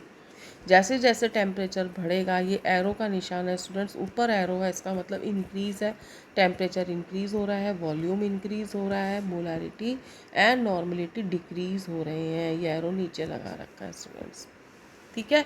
और जबकि स्टूडेंट्स हमने जब सपोज़ करो मैं मोलैलिटी का फॉर्मूला लेती हूँ तो वो क्या आता है, small m is equal to A upon molecular weight into 1000 upon B। B कौन था, सॉल्वेंट का मास, A कौन है, सॉल्यूट का मास, M मॉलिक्यूलर मास किसका है, सॉल्यूट का। नहीं तो बात ही मास की हो रही है, यहाँ तो कोई वॉल्यूम आ ही नहीं रहा, तो यानी कि ना होगा वॉल्यूम, ना वो चेंज होगा टेम्परेचर के साथ, और ना ही मोलैलिटी चेंज होगी। यानी मोलैलिटी टेम्परेचर पर डिपेंड नहीं करती है। ठीक है स्टूडेंट्स, ये हमारा स्टूडेंट्स एक टॉपिक हुआ कवर, और इस टॉपिक के अंदर स्टूडेंट्स हमने डिस्कस करी, क्या क्या बातें डिस्कस करी। सबसे पहले स्टूडेंट्स मैंने आपको सॉल्यूशन की डेफिनेशन दी, फिर सॉल्यूशन की डेफिनेशन देने के बाद मैंने आपको बताया कि उसमें हमारे जो है सॉल्वेंट्स होते हैं, सॉल्यूट होते हैं, binary solution, aqueous solution, non aqueous solution, miscible, immiscible, partially miscible. फिर हमने टाइप्स ऑफ सॉल्यूशन करे स्टूडेंट्स, ये हमने 9 टाइप्स के करे। फिर उसके बाद में स्टूडेंट्स हमने कंसंट्रेशन की डेफिनेशन समझी कि कंसंट्रेशन किसे कहते हैं। कंसंट्रेशन को हम परसेंटेज में एक्सप्रेस कर सकते हैं, उसके बाद स्ट्रेंथ में एक्सप्रेस कर सकते हैं, उसके बाद मोलैरिटी यानी कैपिटल एम में एक्सप्रेस कर सकते हैं, उसके बाद मोलैलिटी यानी स्मॉल एम से एक्सप्रेस कर सकते हैं, उसके बाद नॉर्मलिटी यानी कैपिटल एन से एक्सप्रेस कर सकते हैं। उसके बाद हमने देखा स्टूडेंट्स कि इक्विवेलेंट मासेस को किस तरीके से निकाला जाता है। उसके बाद स्टूडेंट्स हमने देखा मोल फ्रैक्शन किसे कहते हैं, फिर हमने देखा मास फ्रैक्शन किसे कहते हैं, और लास्ट में हमने देखा कि पार्ट्स पर मिलियन किसे कहते हैं। और फिर उसके बाद स्टूडेंट्स हमने प्रेफर करा, हमने अलग अलग कंसंट्रेशन टर्म्स ली, और फिर हमने देखा कि हम किसको प्रेफर करेंगे और किसको प्रेफर नहीं करेंगे, और इसके पीछे रीज़न क्या होगा। ठीक है, तो ये चैप्टर का एक पार्ट था स्टूडेंट्स। अब हम इसमें सेकंड पार्ट देख रहे हैं, और वो सेकंड पार्ट स्टूडेंट्स हमारा आता है कि सॉल्युबिलिटी का क्या मतलब है। We will talk about solubility. ठीक है। डिसोल्यूशन पावर, कोई भी सॉल्यूट है स्टूडेंट्स, वो किसी सॉल्वेंट में कितना घुल सकता है, उसकी इस कैपेबिलिटी को, उसकी इस कैपेसिटी को हम क्या बोलते हैं, सॉल्युबिलिटी। अगर एक लेमैन की लैंग्वेज में बोलें स्टूडेंट्स, तो सॉल्युबिलिटी का मतलब ये है कि किसी भी सॉल्यूट की किसी भी सॉल्वेंट में जो घुलने की क्षमता है, कैपेसिटी है, वो क्या कहलाती है, सॉल्युबिलिटी कहलाती है। ठीक है। अब देखो स्टूडेंट्स, यहाँ पर हम क्या बात कर रहे हैं कि it is the maximum amount of solute present in given amount of solvent to form the saturated solution at a particular temperature. किसी भी पर्टिकुलर टेम्परेचर पर अगर हम उसकी मैक्सिमम अमाउंट सॉल्यूट की कितनी डिज़ोल्व हो सकती है, वो उसकी कहलाएगी सॉल्युबिलिटी। सपोज़ करो हमने एक गिलास पानी लिया और उसमें हम शुगर डिज़ोल्व कर रहे हैं, 1 चम्मच डिज़ोल्व हो गई, 2 चम्मच वो भी डिज़ोल्व हो गई, 3 चम्मच वो भी डिज़ोल्व हो गई। हम डिज़ोल्व करते जा रहे हैं और वो डिज़ोल्व होती जा रही है, और एक सिचुएशन ऐसी आएगी स्टूडेंट्स कि हम अगर उसके अंदर शुगर डालते हैं तो वो डिज़ोल्व ही नहीं हो रहे। वो स्टेट क्या कहलाएगी, सैचुरेशन की स्टेट कहलाएगी। हमें ऐसा लग रहा है स्टूडेंट्स कि वो डिज़ोल्व नहीं होगी, लेकिन एक्चुअली वहाँ पर क्रिस्टलाइजेशन होगा। तो वो मैं भी आपको एक्सप्लेन करूँगी कि उस समय रेट ऑफ डिज़ोल्यूशन किसके इक्वल हो जाएगी, रेट ऑफ क्रिस्टलाइजेशन के। चलो स्टूडेंट, फ़िलहाल हम बात करते हैं कि यहाँ हम 2 तरह की सॉल्युबिलिटीज़ को डिस्कस करेंगे स्टूडेंट्स। पहली सॉल्युबिलिटी जो होगी वो सॉलिड इन लिक्विड। जब हम सॉलिड को किस में डिज़ोल्व करेंगे, लिक्विड में डिज़ोल्व करेंगे। दूसरे केस के अंदर स्टूडेंट्स हम लेते हैं जब सॉल्युबिलिटी जो है वो गैस को लिक्विड में डिज़ोल्व करेंगे। यानी कि स्टूडेंट्स एक बार तो हमने सॉलिड को किस में डाला, लिक्विड में, और एक बार गैस को किस में डाला है, हमने लिक्विड में। तो दोनों की सॉल्युबिलिटी 1 बाय 1 करके हम डिस्कस करते हैं।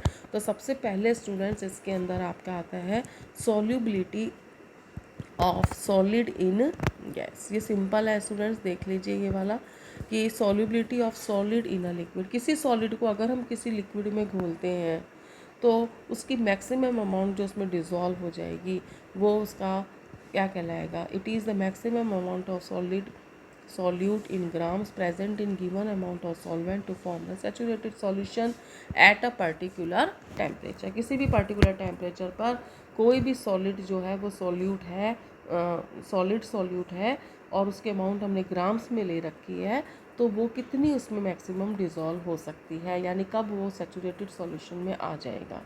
स्टूडेंट्स, बार बार मैं सैचुरेटेड सॉल्यूशन का नाम ले रही हूँ, तो यहाँ आप देख लीजिए कि इसका क्या मतलब है। Saturated solution is that solution at which rate of dissolution is equal to rate of crystallization. अभी मैंने आपको स्टूडेंट बताया कि मैं इसके बारे में आपको बताती हूँ क्या मतलब है। स्टूडेंट देखो, सपोज़ करो मैंने एक कंटेनर लिया, उस कंटेनर के अंदर मैंने वाटर ले लिया। अब इस वाटर के अंदर स्टूडेंट्स मैं शुगर को ऐड कर रही हूँ। ठीक है, थोड़ी थोड़ी करके शुगर को ऐड कर रही हूँ। तो क्या होगा स्टूडेंट्स, यहाँ पर ये कंटेनर हो गया, इस कंटेनर के अंदर पानी है, और पानी के अंदर हमने क्या डिज़ोल्व कर रहे हैं, शुगर डिज़ोल्व कर रहे हैं। तो ये शुगर इसमें डिज़ोल्व होती जाएगी। एक स्टेज ऐसा लगेगा कि शुगर नहीं घुल रही। एक्चुअली उस समय में क्या हो रहा है स्टूडेंट्स की जो शुगर इसके अंदर ऑलरेडी डिज़ोल्व हो गई है, वो शुगर जो है वो फिर से सॉलिड फॉर्म में आ जाएगी। यानी नई शुगर जो है वो पानी में घुलती जाएगी और पुरानी शुगर जो है वो बाहर आती जाएगी। तो जब डिज़ोल्व्ड सॉल्यूट जो है वो सेपरेट हो जाता है सॉल्यूशन में से, तो उसको हम क्या कहते हैं, क्रिस्टलाइजेशन कहते हैं। जब रेट ऑफ डिज़ोल्यूशन यानी जितनी चीनी पानी में घुल रही है उतनी ही चीनी जो है वो वापस सॉलिड स्टेट में आ रही है, तो उस स्टेट को हम क्या कहेंगे, rate of dissolution is equal to rate of crystallization. और इस स्टेट को हम क्या कहते हैं स्टूडेंट्स, इक्विलिब्रियम स्टेट कहते हैं। और जब इक्विलिब्रियम स्टेट एस्टेब्लिश हो जाती है तो उस समय हमारा सॉल्यूशन कैसा हो जाएगा, सैचुरेटेड हो जाएगा। क्योंकि टेक्निकली मैंने आपको बता दिया कि सैचुरेटेड सॉल्यूशन इक्विलिब्रियम स्टेट पर होता है। इक्विलिब्रियम स्टेट क्या होती है, जब रेट ऑफ डिसोल्यूशन किसके बराबर हो जाएगी, रेट ऑफ क्रिस्टलाइजेशन के बराबर हो जाएगी। ठीक है। अब स्टूडेंट क्वेश्चन ये रेज होता है कि सॉल्युबिलिटी जो होती है वो, अगर हम किसी सॉलिड को किसी लिक्विड में डालते हैं तो उसकी सॉल्युबिलिटी को कौन से फैक्टर्स इफ़ेक्ट करेंगे। तो स्टूडेंट्स इसमें जो पहला फैक्टर आता है वो स्टूडेंट्स हमारा आता है nature of solute and solvent. ये सॉल्यूट और सॉल्वेंट का नेचर कैसा है। जो दूसरा फैक्टर स्टूडेंट्स इसके अंदर आएगा वो फैक्टर आएगा टेम्परेचर का। ठीक है, और जो तीसरा फैक्टर आएगा स्टूडेंट्स वो आएगा प्रेशर का। यानी कि कुल मिलाकर के यहाँ पर स्टूडेंट्स हमें 3 फैक्टर्स करने हैं। कौन कौन से फैक्टर हो जाएंगे? एक तो सॉल्यूट एंड सॉल्वेंट, दोनों कैसे हैं, उनका नेचर कैसा है, दोनों पोलर हैं, दोनों नॉन पोलर है, एक पोलर है एक नॉन पोलर है, इस बात पर डिपेंड करेगा। दूसरा टेम्परेचर पर डिपेंड करेगा, और तीसरा किसके ऊपर डिपेंड करेगा? प्रेशर पे। तो सबसे पहले स्टूडेंट्स हम ले रहे हैं इसके अंदर केस कि nature of solute and solvent. ठीक है, इसमें सिंपल कंसेप्ट लगना है स्टूडेंट्स, लाइक डिजॉल्व्स लाइक का। Polar dissolves polar and non polar dissolves non polar. Simple सा कंसेप्ट है जो हमने लास्ट ईयर पढ़ा था। सपोज करो स्टूडेंट हम नमक को पानी में घोल रहे हैं, तो दोनों के दोनों पोलर है, लाइक डिजॉल्व्स लाइक, नमक घुल जाएगा। लेकिन अगर स्टूडेंट्स हम नेफ्थलीन लेते हैं और उसको बेंजीन में डालते हैं, तो दोनों नॉन पोलर हो गए, तो ये भी लाइक डिजॉल्व्स क्या हो जाएगा? लाइक हो जाएगा। ठीक है, अब अगर स्टूडेंट्स मैंने क्या किया कि नेफ्थलीन को किसके अंदर डिज़ोल्व कर दिया, नेफ्थलीन को मैंने वाटर में डिज़ोल्व करा, तो वो डिज़ोल्व नहीं होगा, क्योंकि वाटर कैसा हो जाएगा? पोलर, और नेफ्थलीन कैसी हो जाएगी? Non polar. तो एक तो इसमें स्टूडेंट्स हो गया पोलर और एक हो गया नॉन पोलर, तो वो दोनों एक दूसरे में डिज़ोल्व नहीं होंगे। अब सॉल्यूट नमक पानी में घुलता कैसे है स्टूडेंट्स? हम ये देख रहे हैं कि नमक को अगर हमें पानी में घोलना हो तो हम कैसे घोलेंगे। तो स्टूडेंट्स यहाँ मैंने रिप्रेजेंटेशन करा है। पहला रिप्रेजेंटेशन वाटर का और नमक का है। वाटर का क्या मतलब है कि इसमें 2 H हैं, ये प्लस वाले, और एक O है, ये माइनस वाला। सोडियम क्लोराइड में स्टूडेंट्स एक प्लस है Na की जगह पे, और माइनस है Cl को रिप्रेजेंट करने वाला। हमने स्टूडेंट्स ये डाला, यानी नमक डाल दिया, किस में डाल दिया? पानी में डाल दिया। तो पानी के मॉलिक्यूल्स इसको सराउंड करेंगे, इस तरह से सराउंड करेंगे स्टूडेंट्स कि प्लस के चारों तरफ कौन आ जाएंगे? माइनस, और माइनस के चारों तरफ स्टूडेंट्स कौन आ जाएंगे? प्लस आ जाएंगे। तो ये हमारा आ गया प्लस, इस तरफ हमारे आ गए प्लस। ठीक है, माइनस को कौन सराउंड करेगा? Plus part of water, and plus को कौन सराउंड करेगा? Minus part of water. और एक स्थिति ऐसी आएगी स्टूडेंट्स कि ये इस तरफ चला जाएगा और ये इस तरफ चला जाएगा, यानी कि स्टूडेंट्स हमारे जो कैटायन और एनायन हैं वो एक दूसरे से क्या हो गए? सेपरेट हो गए, एक दूसरे से अलग हो गए, अलग हो गए दोनों। और कैटायन भी वाटर से हाइड्रेटेड हो गया, और एनाइन भी, यानी Na प्लस भी वाटर के द्वारा सराउंडेड हो जाएगा, और Cl नेगेटिव को भी। जब वो वाटर से सराउंड होते हैं तो इसको बोलते हैं स्टूडेंट हाइड्रेशन। यानी Na प्लस को भी वाटर ने सराउंड कर लिया है, और Cl नेगेटिव को भी वाटर ने सराउंड कर दिया है, इसको हम बोलते हैं हाइड्रेशन। और जब भी हाइड्रेशन होता है तो स्टूडेंट्स ऑपोजिट चार्जेस के बीच में अट्रैक्शन होता है, और जब भी अट्रैक्शन होता है तो एनर्जी लूज़ होती है, और इस एनर्जी को हम बोलते हैं हाइड्रेशन एनर्जी। ठीक है, तो ये हाइड्रेशन एनर्जी, ये मैंने आपको सरफेस केमिस्ट्री में भी बताया था। अगर students hydration energy lattice energy से ज़्यादा है तो वो चीज़ घुल जाएगी। अगर hydration energy less than lattice energy है तो वो चीज़ क्या हो जाएगी? इनसॉल्युबल हो जाएगी। तो क्वेश्चन ये रेज होता है कि लैटिस एनर्जी क्या है। स्टूडेंट्स लैटिस एनर्जी के बारे में हमने पहले भी आपको बताया है। Lattice energy is the amount of energy which is supplied to break the 1 mole of crystals. अगर 1 मोल क्रिस्टल को उसके आयनों में तोड़ना है, यानी क्रिस्टल किस में कन्वर्ट होगा? आयंस में कन्वर्ट हो जाएगा, तो जो एनर्जी हमें देनी पड़ती है उसको क्या कहते हैं? लैटिस एनर्जी कहते हैं।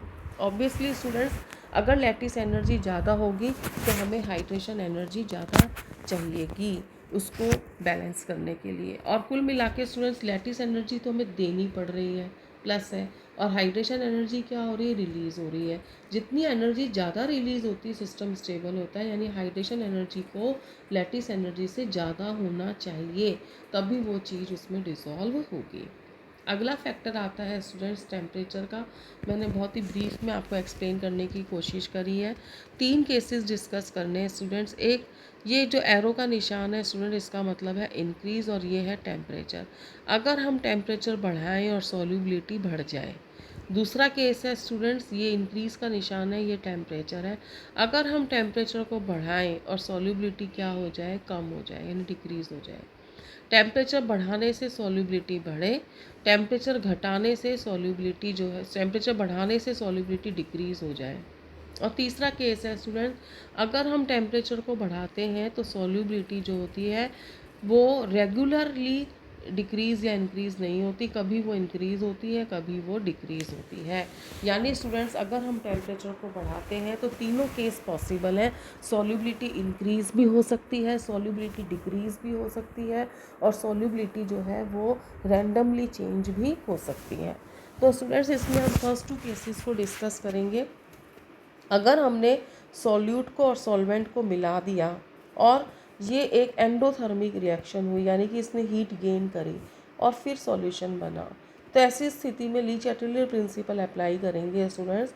अगर हमने टेम्परेचर बढ़ाया तो हीट बढ़ेगी तो रिएक्शन उस डायरेक्शन में जाएगी जहाँ पर हीट जो है वो कम है, यानी कि इस तरफ जाएगी फॉरवर्ड में, और फॉरवर्ड में जाएगी तो सॉल्युबिलिटी बढ़ेगी। अगर स्टूडेंट्स हमने टेम्परेचर को बढ़ाया तो सॉल्युबिलिटी डिक्रीज़ हो गई। ये कब होगा? जब हीट रिलीज़ होगी, यानी रिएक्शन हमारी कैसी है? एक्सोथर्मिक है स्टूडेंट्स। अगर हमने टेम्परेचर बढ़ाया तो हीट बढ़ेगी तो रिएक्शन वहाँ जाएगी जहाँ हीट कम है, यानी वो बैकवर्ड डायरेक्शन में जाएगी। बैकवर्ड डायरेक्शन में जाएगी यानी सॉल्युबिलिटी क्या हो जाएगी? डिक्रीज़। यानी अगर एक्सोथर्मिक रिएक्शन है तो टेम्परेचर बढ़ाने पे सॉल्युबिलिटी डिक्रीज़ हो जाएगी, और अगर एंडोथर्मिक रिएक्शन है तो टेम्परेचर बढ़ाने से सॉल्युबिलिटी जो है वो इंक्रीज़ हो जाएगी। ठीक है, ये वाला जो एक केस है स्टूडेंट्स की सोडियम सल्फेट 0.10H2O जो है, जब इसको हम गर्म करते हैं तो इसमें से वाटर जो है वो एक्सपेल हो जाता है और हमें Na2SO4 मिलता है। अगर 32 डिग्री सेंटीग्रेड से ऊपर गर्म करते हैं तो रिएक्शन फॉरवर्ड में जाती है, और अगर 32 से ज़्यादा गर्म कर देते हैं तो रिएक्शन बैकवर्ड में चली जाती है। ठीक है, अगर हम स्टूडेंट्स प्रेशर की बात करें तो प्रेशर का कोई ख़ास असर नहीं पड़ता है। प्रेशर का कोई भी ख़ास असर नहीं पड़ता अगर हमारा सॉल्यूट क्या है? सॉलिड है, क्योंकि स्टूडेंट्स हमें पता है कि इस पे प्रेशर का कोई असर नहीं पड़ेगा, क्योंकि ये इनकॉम्प्रेसिबल होता है। तो प्रेशर के इफ़ेक्ट को तो हम यहाँ डिस्कस ही नहीं करेंगे। ठीक है स्टूडेंट्स, तो यहाँ हमने 2 ही फैक्टर डिस्कस करे। एक तो कि हमारा सॉल्यूट कैसा है, दूसरा हमारा सॉल्वेंट कैसा है, और तीसरा टेम्परेचर का क्या इफ़ेक्ट पड़ेगा। ये केस स्टूडेंट्स हमने तब करा जब हमने सॉलिड को किस में डाला है? लिक्विड में। ठीक है, ये तो कंपैरेटिवली स्टूडेंट्स थोड़ा सा सिंपल था। अब मैं नेक्स्ट दे रही हूँ आपको solubility of a gas in liquid. अगर हम किसी गैस को किसी लिक्विड में डिज़ोल्व करते हैं तो क्या होगा? ठीक है, अगर हम गैस को लिक्विड में डिज़ोल्व करते हैं तो it is the maximum amount of gas in centimetre cube. Gas का हम क्या ले रहे हैं? Volume present in given amount of solvent to form the saturated solution at particular temperature and 1 atmosphere। ये हमने किसको डिफ़ाइन करा है स्टूडेंट्स? ये हमने डिफ़ाइन करा है सॉल्युबिलिटी ऑफ गैस को। बिल्कुल वैसे ही है जब हमने गैस को किस में डिज़ोल्व करा है? लिक्विड में। बिल्कुल वैसे ही है जब हम सॉलिड को किस में डिज़ोल्व कर रहे थे? लिक्विड में। डिफरेंस क्या है कि वहाँ मास आ रहा था ग्राम में, यहाँ वॉल्यूम आ रहा है सेंटीमीटर क्यूब में। ठीक है, यहाँ हमने साथ में 1 एटमॉस्फेयर यानी एटमॉस्फेरिक प्रेशर को भी डाला है। ठीक है, फैक्टर स्टूडेंट्स वही हैं जो हमने वहाँ करे थे। पहला फैक्टर क्या होगा? Nature of gas and solvent. अगर स्टूडेंट्स H2O2 और N2 है ना, तो ये वाटर में कम डिज़ोल्व होती हैं, और CO2 अमोनिया और HCl जो है वो वाटर में ज़्यादा डिज़ोल्व होती हैं।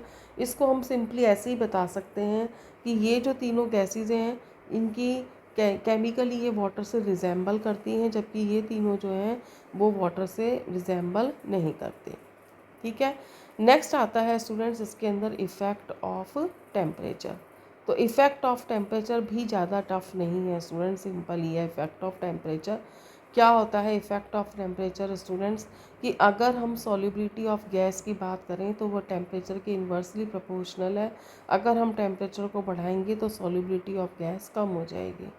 ठीक है, क्यों स्टूडेंट्स? ये कॉमन सेंस अप्लाई कर सकते हैं हम कि अगर हमने कोई सॉल्यूशन लिया और उसमें कोई गैस डिज़ोल्व है और हम उस सॉल्यूशन को गर्म कर रहे हैं, तो बताओ सबसे पहले उस सॉल्यूशन में से कौन बाहर आएगा? गैस एक्सपेल हो जाएगी। ठीक है, अब स्टूडेंट्स थोड़ा टेक्निकली अगर इसको समझाना है तो हम इस तरीके से समझाएंगे कि dissolution of gas in a liquid is an exothermic process. ये कैसा प्रोसेस है? एक्सोथर्मिक प्रोसेस है। यानी हमारी इक्वेशन ये बनेगी स्टूडेंट्स, गैस प्लस सॉल्वेंट ये सॉल्यूशन प्लस हीट, ली चैटरले अप्लाई करेंगे स्टूडेंट्स। अगर हम यहाँ पे टेम्परेचर को बढ़ा रहे हैं तो ऐसी स्थिति के अंदर यहाँ सॉल्युबिलिटी क्या हो जाएगी, कम हो जाएगी, क्योंकि टेम्परेचर बढ़ा रहे हैं तो हीट बढ़ रही है, हीट बढ़ रही है तो रिएक्शन उस डायरेक्शन में जाएगी जहाँ हीट कम है, यानी बैकवर्ड में जाएगी। बैकवर्ड में जाएगी तो सॉल्युबिलिटी क्या हो जाएगी, कम हो जाएगी। यहाँ स्टूडेंट एक बहुत ही इम्पॉर्टेंट क्वेश्चन बनता है, वो आप देख लीजिए, why aquatic animals feel more comfortable in cold water. ये बहुत ही इंपॉर्टेंट क्वेश्चन बनता है स्टूडेंट्स। इसका क्या मतलब है कि जैसे जैसे हम टेम्परेचर बढ़ाते हैं समर्स में, तो गर्मियों के अंदर क्या होता है स्टूडेंट्स, जो पानी में रहने वाले एनिमल्स होते हैं उनको सांस लेने में दिक्कत आती है, जबकि सर्दियों में नहीं आती। क्यों स्टूडेंट्स? क्योंकि जो पानी में रहने वाले जानवर हैं या प्लांट्स हैं स्टूडेंट्स, दोनों के दोनों ऑक्सीजन गैस कहाँ से लेंगे? ऑक्सीजन गैस जो पानी में घुली हुई है ना, उससे लेंगे वो, ठीक है, जो पानी में घुली हुई है उससे। अब आप बताओ स्टूडेंट्स, अगर टेम्परेचर बढ़ गया तो पानी में से ऑक्सीजन गैस तो बाहर आ जाएगी, एक्सपल हो जाएगी, तो पानी में ऑक्सीजन गैस की क्या हो गई, कमी हो गई, तो प्लांट्स और एनिमल्स जो हैं वो सफोकेट फील करेंगे। लेकिन विंटर्स में क्या स्टूडेंट्स, टेम्परेचर कम हो जाएगा, टेम्परेचर कम होगा तो गैस कम बाहर आएगी, और गैस अगर कम बाहर आएगी स्टूडेंट्स तो ऐसी स्थिति में क्या हो जाएगा, सांस ले प्रचुर मात्रा में होगी, काफ़ी मात्रा के अंदर गैस होगी पानी में, तो एनिमल्स को दिक्कत नहीं आएगी सांस लेने में। ठीक है स्टूडेंट्स, नेक्स्ट पार्ट इसके अंदर आता है स्टूडेंट्स, और वो आता है हमारा effect of pressure. It is one of the most important topic students, effect of pressure, क्योंकि इसके लिए एक क्वांटिटेटिव ट्रीटमेंट दिया था हेनरी ने, जिसको हम हेनरी लॉ के नाम से जानेंगे स्टूडेंट्स। ये हेनरी लॉ इट्सेल्फ भी इम्पॉर्टेंट है, ठीक है, थ्योरी तो हमें करनी ही है, प्लस न्यूमेरिकल्स भी इससे रिलेटेड है, इसके न्यूमेरिकल्स इसकी थ्योरी दोनों ही इम्पॉर्टेंट है, तो ध्यान से समझ लेना स्टूडेंट्स इस चीज़ को। स्टूडेंट्स, अगर हम इसको ब्रॉडली समझें, मोटे तौर पे समझें, तो जैसे जैसे हम प्रेशर को बढ़ाएंगे स्टूडेंट्स, यहाँ पर जैसे जैसे हम प्रेशर को बढ़ाएंगे तो सॉल्युबिलिटी ऑफ गैस जो है वो इंक्रीज़ होगी। Solubility gas is directly proportional to P. अब तक जो हमने पढ़ा उसके according student, solubility of gas is directly proportional to P and inversely proportional to temperature. Henry law देखते हैं स्टूडेंट्स हम। हेनरी लॉ क्या कहता है? सबसे पहले प्रेशर और का क्या फ़र्क पड़ेगा, क्या इफ़ेक्ट पड़ेगा सॉल्युबिलिटी ऑफ गैस में, अगर हमारा सॉल्यूट जो है वो कौन है, गैस, और अगर हमारा जो सॉल्वेंट है वो कौन है, लिक्विड। तो उसको सबसे पहले स्टडी करा था हेनरी ने, जिसको हम हेनरी लॉ के नाम से जानते हैं। ठीक है स्टूडेंट्स, तो यहाँ पर अब आप देखिए, इसके लिए हेनरी ने ना के 3 लॉज पढ़ेंगे स्टूडेंट्स। सबसे पहले हम इसमें पढ़ेंगे ए, उसके बाद हम पढ़ेंगे बी, और उसके बाद हम पढ़ेंगे स्टूडेंट सी। यानी हेनरी ने अपनी बात को 3 फार्मूलों के थ्रू समझाया। तीनों फार्मूलों का मतलब एक ही निकलता है, बस उसने टर्म्स अलग अलग यूज़ में ली हैं। ठीक है, पहला फार्मूला ये है स्टूडेंट्स इसका, m is equal to K P. M कौन है स्टूडेंट? मास ऑफ गैस है। पी कौन है? प्रेशर ऑफ गैस है। ठीक है स्टूडेंट्स, एक्चुअली ना यहाँ पर हम इसी बात से समझेंगे कि हमने एक कंटेनर लिया है, ये हमारा लिक्विड है, और यहाँ पर ये लिक्विड कौन सी फॉर्म में है? गैसियस फॉर्म में है। तो एक तो हो गया लिक्विड और एक होगी गैस। ठीक है स्टूडेंट्स, तो बात हम कर रहे हैं इस गैस की और इस लिक्विड। ये गैस जो है ना स्टूडेंट्स, ये पानी के अंदर भी है और ये गैसियस स्टेट, मतलब घुली हुई स्थिति में भी है और बिना घुली हुई स्थिति में भी है। जब ये घुली हुई नहीं है तो वो इसके ऊपर क्या डालेगी? प्रेशर डालेगी, और प्रेशर डालने से ही गैस इसमें क्या हो जाएगी? ज़्यादा डिज़ोल्व हो जाएगी। यानी अगर हम प्रेशर बढ़ाएंगे तो ऐसी स्थिति के अंदर सॉल्युबिलिटी जो है वो बढ़ जाएगी। ठीक है, इसी चीज़ को उसने फॉर्मूले के थ्रू हमको समझाया है। फॉर्मूले में क्या बताया स्टूडेंट्स इसने हमको? m is directly proportional to p, यानी mass of gas dissolved in solvent. किसकी बात कर रहे हैं स्टूडेंट्स हम? Dissolved in solvent. वो गैस जो पानी में घुली हुई है, इसके अंदर घुली हुई है, उसकी अमाउंट किसके ऊपर डिपेंड कर रही है? Pressure of gas at equilibrium, यानी इसकी बात कर रहे हैं स्टूडेंट्स। ये प्रेशर जो है जितना ज़्यादा होगा, गैस उतनी ही ज़्यादा वाटर के अंदर डिज़ोल्व होगी। m is directly proportional to p, m is equal to K P. ठीक है। अब इसी को हमने डिफाइन कर दिया है स्टूडेंट्स। कैसे डिफाइन करा इसको हमने? Mass of a gas dissolved in a given volume of liquid. Mass of a gas, ये हो गया mass of the gas, dissolved in given amount of liquid, constant temperature, temperature constant होगा, is directly proportional to pressure, वो pressure के क्या होगा? Directly proportional होगा, present in equilibrium with the liquid. देखो स्टूडेंट्स, इक्विलिब्रियम की बात ही मैंने आपको यहाँ समझाई है कि ये कंटेनर है, ये लिक्विड है, ये गैस है, बंद है ये कंटेनर, ये गैस लिक्विड के अंदर भी है और ये गैस गैसियस स्टेट में भी है। लिक्विड के अंदर गैस ज़्यादा से ज़्यादा तब आएगी जब इस गैस का प्रेशर बढ़ेगा। ठीक है, के यहाँ पे कांस्टेंट है स्टूडेंट्स। नेक्स्ट आता है कि हमने इसी फॉर्मूले के अंदर स्टूडेंट्स एम की जगह पर हम क्या लिया है? एक्स लिया है। ठीक है, बस और कुछ नहीं करा है हमने। के को किससे रिप्लेस कर दिया है? के डैश से रिप्लेस कर दिया है। एक्स का मतलब क्या होता है स्टूडेंट? मोल फ्रैक्शन होता है। अब जो गैस इसमें घुली हुई थी स्टूडेंट, पहले तो हमने इसको क्या मान लिया? मास। अब उसी को हम क्या मान रहे हैं? मोल फ्रैक्शन मान रहे हैं। ठीक है, तो चूंकि एम की जगह हम एक्स लिया है तो के की जगह पे हमें के को चेंज करना पड़ा और हमने के डैश मान लिया। सेम डेफिनेशन बन जाएगी, बस स्टूडेंट्स यहाँ पर जो हमने है मास ले रखा है, यहाँ पर स्टूडेंट्स हमने मास लिया है, तो यहाँ पर स्टूडेंट्स हम क्या ले लेंगे? मोल फ्रैक्शन ले लेंगे। वो गैस जो पानी में घुली हुई है उसको हम बोलेंगे मोल फ्रैक्शन। ठीक है, और ये जो ऊपर गैस का प्रेशर है, ये प्रेशर हो जाएगा पी, ये तो हो गया पी और ये हो गया हमारा एक्स। ठीक है, तो x इज इक्वल टू के डैश पी हो गया। अब स्टूडेंट हमने क्या करा कि इसको हमने एक्सचेंज करा। क्या करा हमने कि p को तो हम यहाँ लिया और x को हम यहाँ लिया है, तो फॉर्मूला क्या बन गया? ये बन गया 1/k डैश, एक नया कांस्टेंट बना जिसको हमने क्या नाम दिया? के एच। अब स्टूडेंट हमारा फॉर्मूला बन गया p is equal to K H into x. ठीक है, यहाँ पे स्टूडेंट्स जो हमारा P है वो पार्शियल प्रेशर है गैस का, जो प्रेशर डेवलप हो रहा है, और X वो गैस है जो पानी में घुली हुई है। अगर मैं आपको मोटे तौर पे बताऊँ स्टूडेंट्स, तो X में वो गैस है जो पानी में घुली हुई और P वो गैस है जो पानी में नहीं घुली। तो जो गैस पानी में नहीं घुली वो उस गैस पे प्रेशर डाल रही है जो पानी में घुल रही है। अगर स्टूडेंट्स इसको ध्यान से देखें तो सिंपल इक्वेशन बन रही है y is equal to M X. ये हमने स्टूडेंट्स यहाँ पे कर्व ले लिया है, ये वाला हमने कर्व ले लिया है इसके अंदर। ये x एक्सिस के ऊपर क्या आ गया? p, और y एक्सिस y एक्सिस पर क्या आ गया? p, और x एक्सिस के ऊपर क्या आ गया है? x आ गया है। तो ये हमारा स्लोप आ गया है। स्लोप इज इक्वल टू क्या हो जाएगा? के एच। के एच को क्या बोलते हैं students? Henry constant. Henry constant की अगर हमें यूनिट निकालनी हो स्टूडेंट्स तो हम क्या करेंगे? के एच को बाहर निकाल देंगे। के एच इज इक्वल टू क्या होगा? P upon x. एक्स तो मोल फ्रैक्शन है, इसकी तो कोई यूनिट होती नहीं है, पी की यूनिट होगी। जो पी की यूनिट होगी वही किसकी यूनिट हो जाएगी? के एच की। ठीक है, के एच की यूनिट स्टूडेंट्स, बाकी डिटेल जब हम न्यूमेरिकल करेंगे तब मैं आपको ये बात समझाऊंगी। ठीक है, अब हम देखते हैं स्टूडेंट्स कि partial pressure of gas in a vapour phase is directly proportional to mole fraction of gas in solution. ये थर्ड डेफिनेशन आ गई स्टूडेंट्स। ठीक है, एग्जाम में अगर आपसे हेनरी लॉ के बारे में पूछा जाता है तो आप इसमें से कोई भी एक डेफिनेशन दे सकते हो, बट मोस्टली ये वाला फॉर्मूला यूज़ में लिया जाता है, तो आप इसके लिए यही डेफिनेशन दें। ठीक है स्टूडेंट्स, अब ये वाला क्वेश्चन भी एग्जाम में कई बार पूछा गया है कि what is the significance of के एच। देखो स्टूडेंट्स, के एच तीन बातों पे डिपेंड करता है। एक तो गैस कैसी है, एक सॉल्वेंट कैसा है, और एक टेम्परेचर कैसा है। तो K H is directly proportional to T and inversely proportional to solubility of a gas.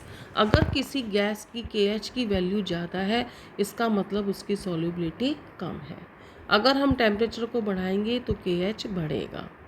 If as the temperature increases, K H will also increases and solubility of gas will be decreased.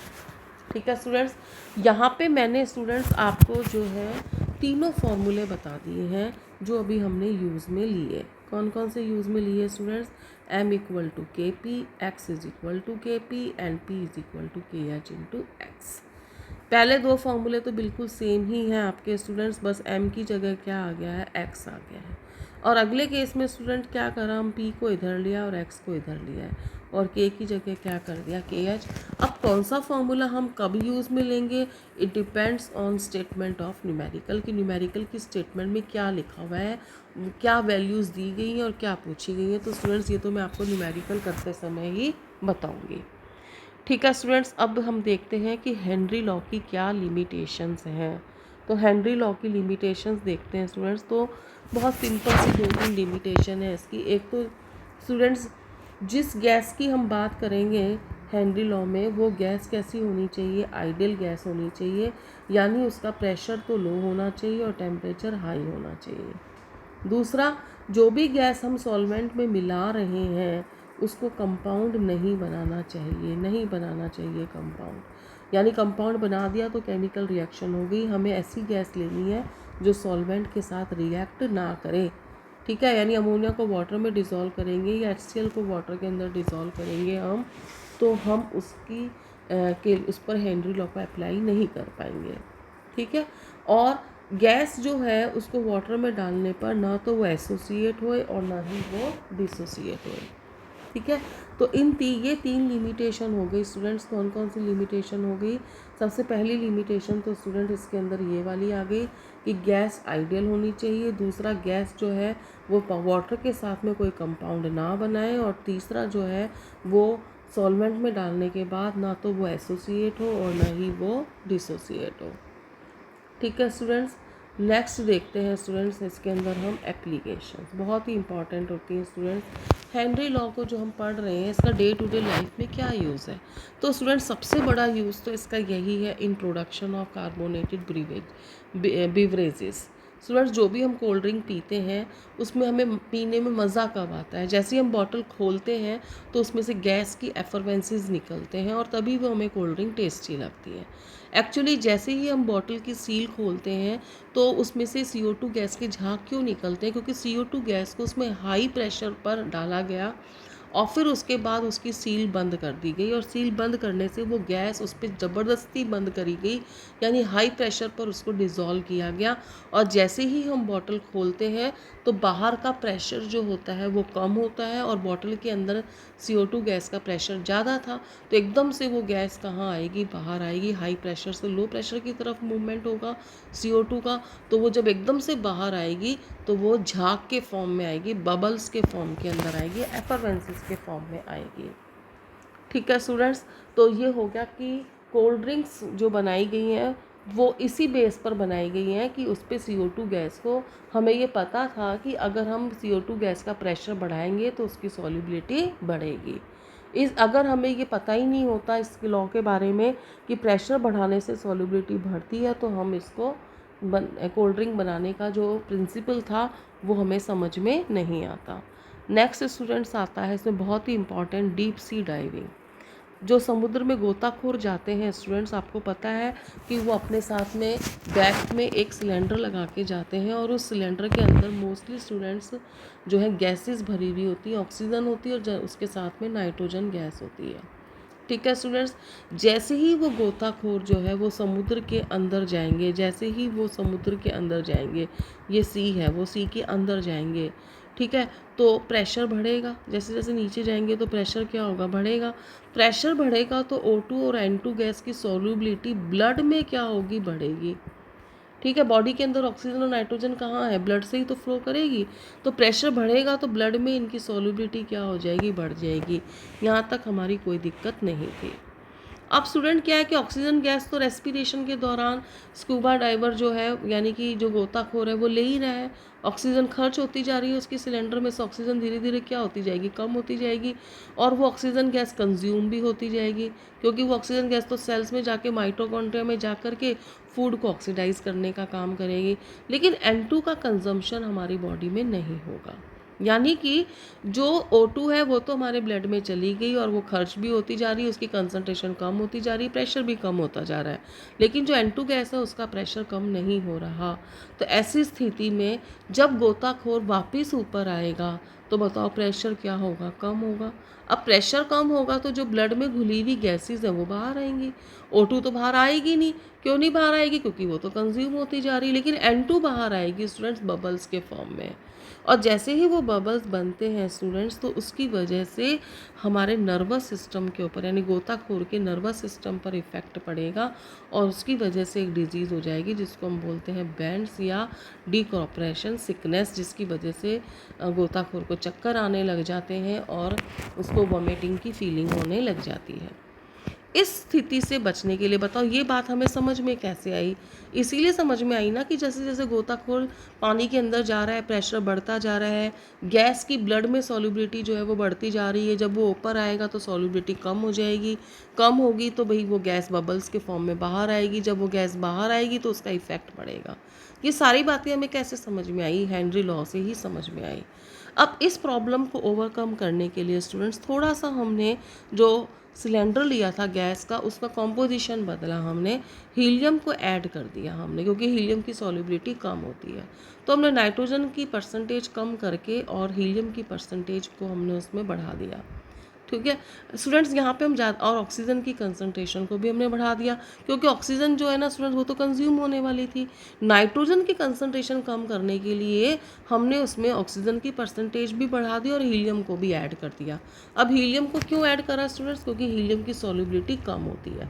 अब helium की solubility कम क्यों होती है ये हम P block elements में पढ़ेंगे। ठीक है स्टूडेंट्स, अब आता है फंक्शनिंग ऑफ, नेक्स्ट आता है कि लंग्स की फंक्शनिंग में स्टूडेंट्स हमको सबको पता है कि जो हम सांस लेते हैं, रेस्पिरेशन करते हैं, तो नोज़ के थ्रू ऑक्सीजन गैस किस में जाती है? लंग्स में जाती है। अब लंग्स में तो ऑक्सीजन की कंसंट्रेशन क्या होगी? ज़्यादा।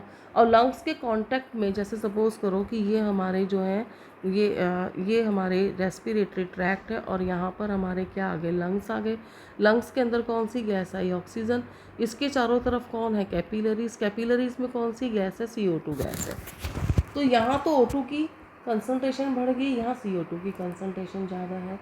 तो ऐसी स्थिति में जैसे ही एक दूसरे के कांटेक्ट पॉइंट में आए, यानी कि लंग्स के अंदर आए, तो O2 तो यहाँ चली जाएगी और CO2 यहाँ आ जाएगी, क्योंकि हमें पता है कि गैस जो है वो हाई कंसंट्रेशन से लो कंसंट्रेशन की तरफ जाएगी। यानी ऑक्सीजन गैस अब किस में चलेगी? कैपिलरीज में। कैपिलरीज में कौन है? ब्लड। ब्लड में कौन है? RBC। RBC में कौन है? हीमोग्लोबिन। यानी ये ऑक्सीजन गैस किससे जुड़ जाएगी स्टूडेंट्स? हीमोग्लोबिन से जुड़ जाएगी और ऑक्सी हीमोग्लोबिन बना देगी। यानी कि जो ट्रैक था हमारा रेस्पिरेटरी ट्रैक, उससे लंग्स से चली गई हमारी ऑक्सीजन, लंग्स से वो किस में चली गई? कैपिलरीज से। कैपिलरीज से अब वो सेल में पहुंचेगी। अब सेल में स्टूडेंट्स ऑक्सीजन क्या है? कम है और कैपिलरीज में ज़्यादा है, तो वो हाई प्रेशर से लो प्रेशर की तरफ यानी सेल्स में चली गई और सेल्स की कार्बन डाइऑक्साइड गैस किस में आ गई? कैपिलरीज के अंदर आ गई। तो स्टूडेंट्स देखो, कभी तो ऑक्सीजन का प्रेशर कम हो रहा है, कभी ऑक्सीजन का प्रेशर ज़्यादा हो रहा है, कभी कार्बन डाइऑक्साइड का प्रेशर ज़्यादा हो रहा है, कभी कार्बन डाइऑक्साइड का प्रेशर कम हो रहा है। तो ये जो प्रेशर है, प्रेशर की वजह से ही ये पूरा हमें लंग्स की फंक्शनिंग समझ में आई कि कैसे ऑक्सीजन हमारी जो है रेस्पिरेटरी ट्रैक्ट से होती हुई सेल्स तक पहुंची और कैसे सेल्स से कार्बन डाइऑक्साइड गैस जो है वो बाहर आई। ये सारी बात हमें किससे समझ में आई? हेनरी लॉ से। क्योंकि कब कौन सी गैस किस में ज़्यादा सॉल्यूबल होगी, क्यों सॉल्यूबल होगी, प्रेशर बढ़ने से, ये सारी बात किससे समझ में आ रही है? हेनरी लॉ से। लास्ट एप्लीकेशन देखते हैं स्टूडेंट्स इसके अंदर कि जो क्लाइंबर्स होते हैं स्टूडेंट्स, जो माउंटेन्स पे चढ़ाई करते हैं, ठीक है, आपको पता है कि वो भी अपने साथ में सिलेंडर लेके जाते हैं, क्योंकि जैसे जैसे हम हाइट पे जाएंगे वैसे वैसे एटमॉस्फेरिक प्रेशर कम हो जाएगा। एटमॉस्फेरिक प्रेशर कम होने से ऑक्सीजन की ब्लड में सॉल्युबिलिटी क्या हो जाएगी? कम हो जाएगी। तो सॉल्युबिलिटी कम होने की वजह से ब्लड में ऑक्सीजन की कमी हो जाएगी, सांस लेने में दिक्कत आएगी। तो जब हमें सांस लेने में दिक्कत आएगी तो उससे एक डिजीज़ होती है, उसको हम क्या बोलते हैं? अनॉक्सिया। ठीक है स्टूडेंट्स। अच्छा, कुछ लोगों का ऐसे भी कहना है कि जो पहाड़ों पर रहने वाले लोग होते हैं वो फिज़िकली वीक होते हैं, बट ऐसा होता नहीं है। बट अगर वो फिज़िकली वीक होते हैं तो क्यों होते हैं भाई? क्योंकि पहाड़ों के ऊपर ऑक्सीजन गैस की कमी हो जाती है। पहाड़ों पे तो होती ही है, उनके ब्लड में भी ऑक्सीजन गैस की कमी हो जाती है और उसकी वजह से उनका प्रॉपर डेवलपमेंट नहीं हो पाता ब्रेन का और उनका फिज़िकल डेवलपमेंट, ऐसा कहा जाता है। बट स्टूडेंट्स इसको हम ज़्यादा सीरियसली नहीं ले सकते। मेन बात जो हम ले सकते हैं वो एनॉक्सिया वाली बात को ले सकते हैं। ठीक है स्टूडेंट्स, तो ये मैंने आपको बताया हेनरी लॉ। हेनरी लॉ की 3 डेफिनेशंस थी, प्लस उसकी 3 एप्लीकेशंस थी, प्लस उसकी 3 लिमिटेशंस थी, और फिर इससे रिलेटेड न्यूमेरिकल्स हैं। तो स्टूडेंट्स, आई होप आपको आज मैंने थ्योरी में काफ़ी पोर्शन आपको समझाया मैंने। तो आपको ये सारे इंट्रोडक्शन भी दिया मैंने आपको, और एक बहुत ही इंपॉर्टेंट टॉपिक हेनरी लॉ कराया। आई होप आपको ये सारी बात समझ में आ गई होगी। Thank you very much for watching the video.